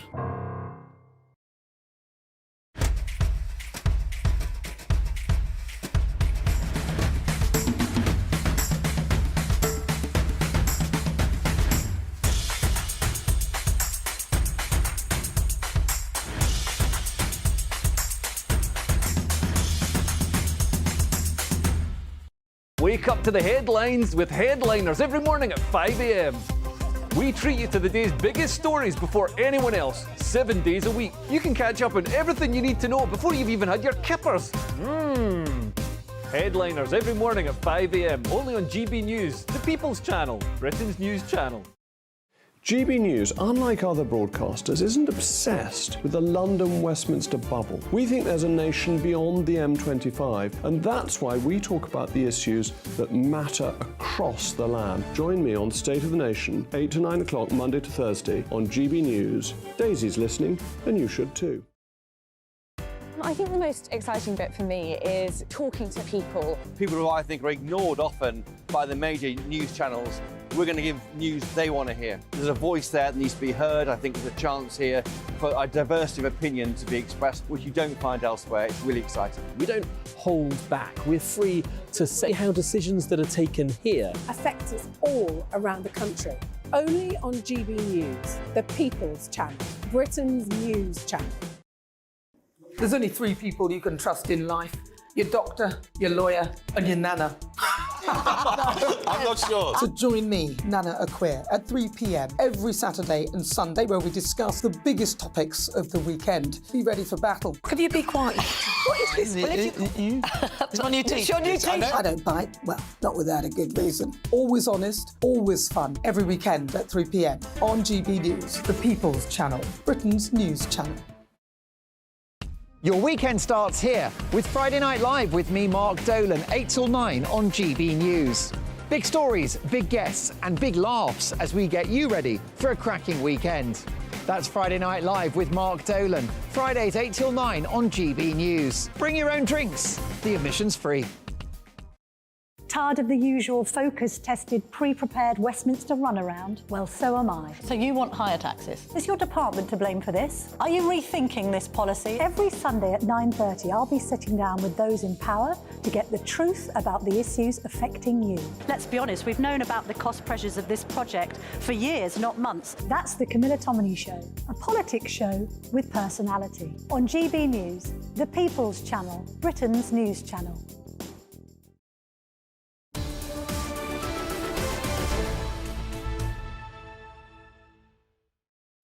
Very good morning. 11:39. It is. Well done. You normally say 10:39 at this time of the day. He's catching on. I don't want it to end, particularly when I know Carol Malone's in the studio. Right, you've been getting in touch at home. We've got the COVID inquiry going on. We said we'd bring you anything interesting that Matt Hancock said. Well, turns out, 11:39, he hasn't said anything interesting by now. Funny so I'm sure that when we won't even ask the right questions. They aren't asking the right questions. My understanding from my sources is that every question is still being predicated on the idea, why didn't you lock down earlier? Why didn't you lock down harder? More people? That's the basis of the questioning at the moment. So, frankly, we're not bringing you that because you know the answers he's going to say to that. It was so difficult for him, wasn't it? It was so difficult. Greg Swenson. Oh, right, OK. There's a big debate tonight in the Republican Party. We're going to talk to Greg Swenson from Republicans Abroad. Greg, who's fighting who tonight? Morning. Thanks for having me, Andrew and Bev. Tonight is the debate between Governor Ron DeSantis of Florida and Governor Gavin Newsom from California. And it's interesting because neither one are the candidates or leading candidates for the nomination, but by many it's viewed as, the future of the two major parties in America. You've got two very old, to say the least, candidates in the Democratic Party. It's Joe Biden, and for the Republicans, the leading candidate, at least now, is Donald Trump, both in their late 70s and early 80s. So, this is a chance to see the future of both parties, and it should be really fascinating to watch. What's Gavin Newsom like, Greg? What can we kind of associate him with? Well, he's a very personable, very gifted politician, but what we can associate him with is the absolute failure of his policies in California, and contrasting with the very successful policies and successful outcomes for Governor DeSantis in Florida. And it's not just, one or two issues like with lockdowns, the fact that California locked down aggressively, similar to the UK, whereas Florida really stayed open and free, much like Sweden. So, that was just one issue. But if you look at the economy, population growth, job growth, unemployment levels, you name it, just about every metric, Florida is clearly outpacing California. Greg, we've got you, I must ask you about Henry Kissinger. He's died at 100, a long life, well-lived Nobel Prize winner. How significant a figure was he in foreign policy in the United States? Absolutely huge. I mean, he really was at the forefront of every major geopolitical issue in the 20th century, or at the very least the second half of the 20th century, or the Cold War. So he really had an outsized influence. He was the only Secretary of State to be White House National Security Advisor at the same time. So he really had much more influence in the Nixon administration than any other Secretary of State in their respective administrations. So he was really viewed almost as the main statesman for the United States, as opposed to the typical scenario where the president is viewed as the main statesman. So he really had an outsized influence on foreign policy for the U.S. OK. Thank you, Greg. Greg Swenson there. And that debate will be on TV tonight, DeSantis versus Gavin Newsom in America. So the panel's back. Carmelo. Hello. And Sam Lister. Sam, you've got a good story on your front page. Triple lock. What's this Triple about? lock, yeah. It's only a week since the Daily Express secured a full payment for the state pension increase at 8.5% next year. But already the triple lock is back under threat. It's only a week since the Chancellor agreed to honour that commitment. Now we've got this international organisation of economists based in Paris, the OECD. They are saying that the UK should scrap the triple lock and use the money to pay for green policies to meet net zero targets. What's it got to do with them? Exactly. And certainly from the campaigners I've spoken to on this issue yesterday, they said the OECD should keep their nose out of our business. So I think many people would agree with that. And what green policies in particular would they like? They want, they say that actually the amount of money you spend on the triple lock, the extra money that will be spent in the next 5 years could be spent on helping to encourage people to use electric cars. So it would cover the loss of fuel duty to the Treasury, but that would be lost if people drive electric cars instead of petrol ones. And so, so that is one of the main policies they want to see. Just remind people what the triple lock is. So the triple lock it's a guarantee. So obviously we know during the Blair era government, pensioners, I think there was 1 year where they got a 75p increase, which obviously was derisory. So the coalition government came in 2010. They introduced this triple lock, which means that every year state pensions go up by a minimum of 2.5%. Or inflation, or average wage increases, whichever is highest. So it means there's a decent increase. Now, obviously, over the last couple of years, we've had high inflation, high wage increases, which means pensioners have had a bigger payout than they would in previous years. But you have to remember that means they're only keeping pace with the cost of living. And they paid into the Exactly. So a 10% increase came in April. Well, that's just keeping pace with the cost of living. It's not a bumper payout in terms of people have suddenly got loads of extra cash to splash. But, you know, there is a battle over the triple lock. A lot of people say that it's unfair on younger generations, but actually our state pensions are still much lower than the rest of Europe. Do you think Labour will stick with it?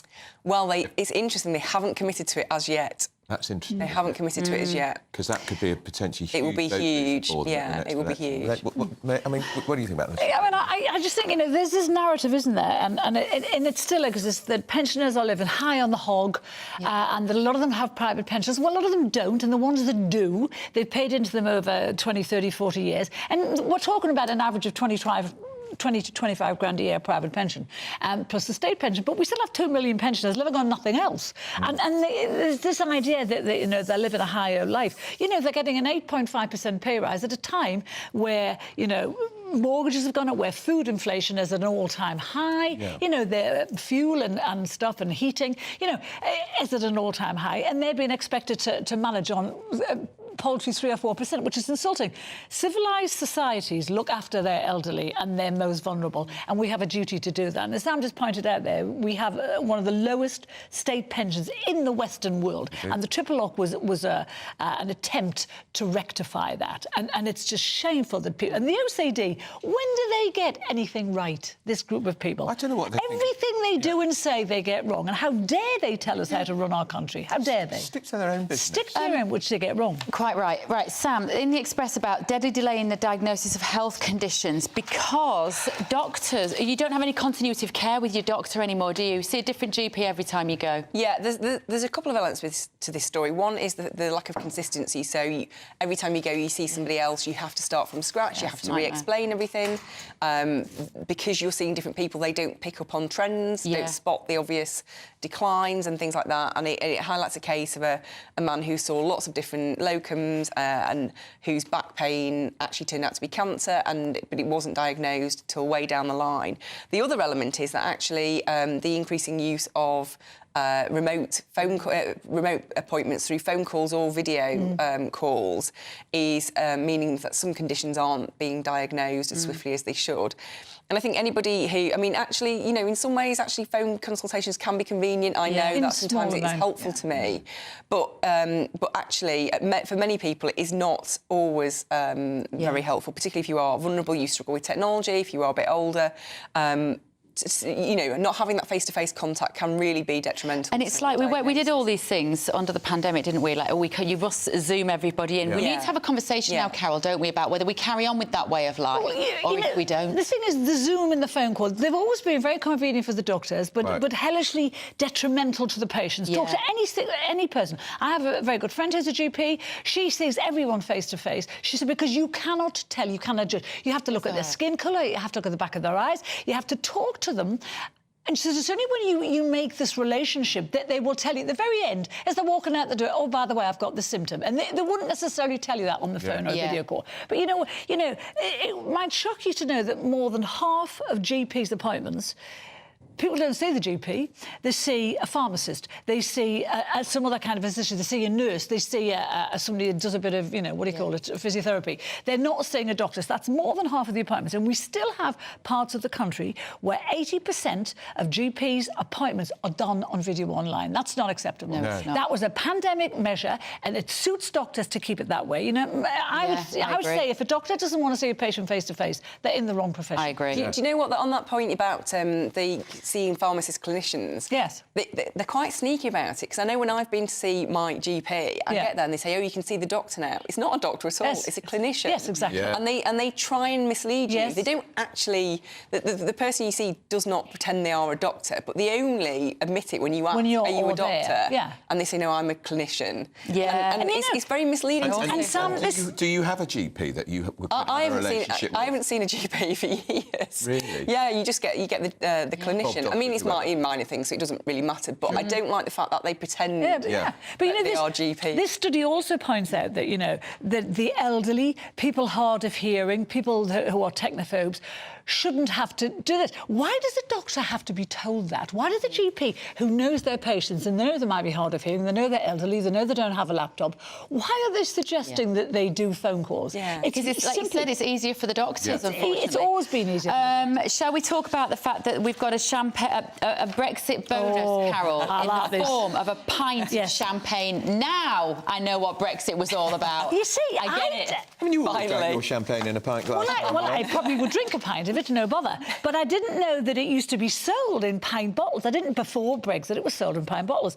And Churchill famously said, he said, a pint of champagne at lunchtime was enough for two, and 1 pint was enough for one person in the evening. And he's probably got that about right. And now they're saying that we're going to start selling wine and champagne in pint bottles. This is one of the great benefits of Brexit. I think it's quite a good one, really.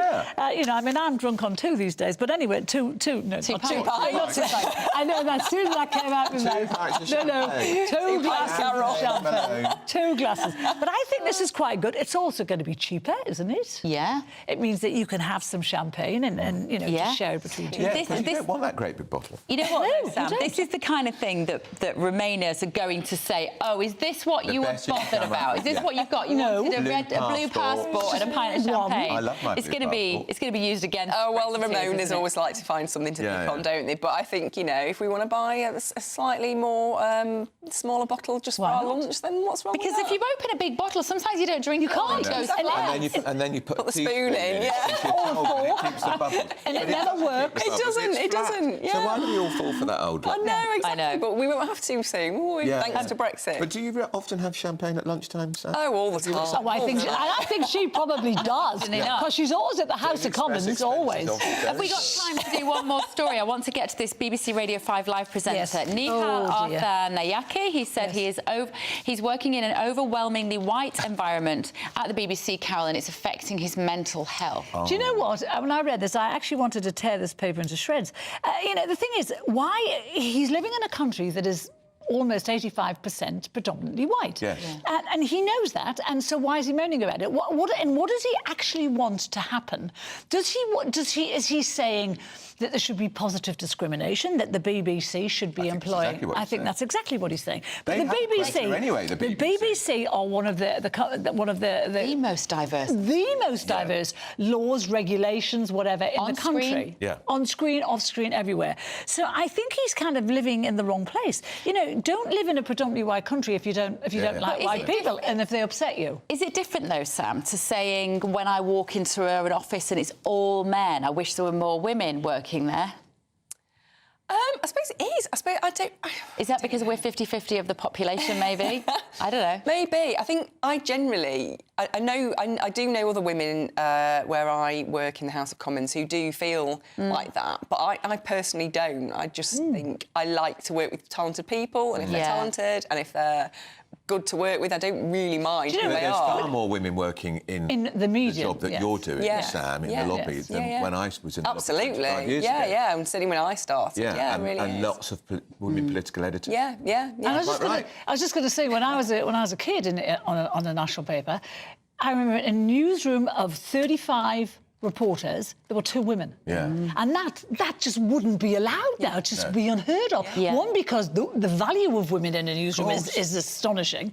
And they always used to send me to do the stories that required a bit of heart. And there was a lot of them. What happened? How long ago was that? Hello? Oh, stop it. Where did you find No, but you know, if someone had been hurt or if someone had died or if so they wanted a woman, yet they only had 2 in the newsroom. We were rushed off our feet most of the time because they didn't trust guys to handle that. Carol Malone, the compassionate. I am compassionate. Compassionate journalist. I'm not with politics. You're in a whole new life. I am the milk of human kindness, is she, on a weekly basis? Always attack Carol. She's a softie, really. Yeah. Always lovely. I am. Thank you so much, Sam Lister, Carol Malone. That is it from me and Andrew for today, and also from this week from Britain's Newsroom. Up next, Good Afternoon Britain with Tom and Emily, and we'll see you next week. See you then. Well, coming up on Good Afternoon Britain, more sensational revelations from Matt Hancock. We've been watching it so you don't have to. He's been saying that he should have sought extra help from other people rather than the health department for his pandemic plans. We'll bring you the highlights. Looks like things are heating up. Boxed boilers, sponsors of weather on GB News. Hello, welcome to your latest GB News weather update from the Met Office. It'll be a dry day with quite a lot of sunshine around for many of us, but it will feel very cold once again, and we'll also see some further sleet and snow falling. There's been some snow through the morning across parts of Devon and Cornwall as a result of this weather front bumping into the colder air. We'll continue to see some snow flurries falling to lower levels, but much of the snow will only accumulate over the high ground of Dartmoor and Bodmin Moor, for example, through the rest of the day. Across the northeast, snow showers will continue to move inland across parts of northeast England and southeast Scotland. We'll also see some icy stretches across parts of Northern Ireland as well. Another chilly feeling day, but some sunshine to be had for many central and western areas. Tonight, the rain will clear to the south, so that it'll be a much drier night, and the cloud will clear to leave clear spells across much of the UK. So another cold and frosty one. We could see some freezing fog arriving into southeastern areas, as well as snow showers still clipping eastern, northeastern areas. So for another risk of snow and ice, with another warning in force for Friday morning. So take care if you are travelling tomorrow morning in these areas. The freezing fog could be quite slow to clear tomorrow morning as well, so it could be rather murky for central and eastern areas. Further west, though, another dry and sunny day. Some showers still moving in across the north and east, but it will be feeling very chilly once again. Bye-bye. That warm feeling inside from Boxed Boilers, sponsors of weather on GB News.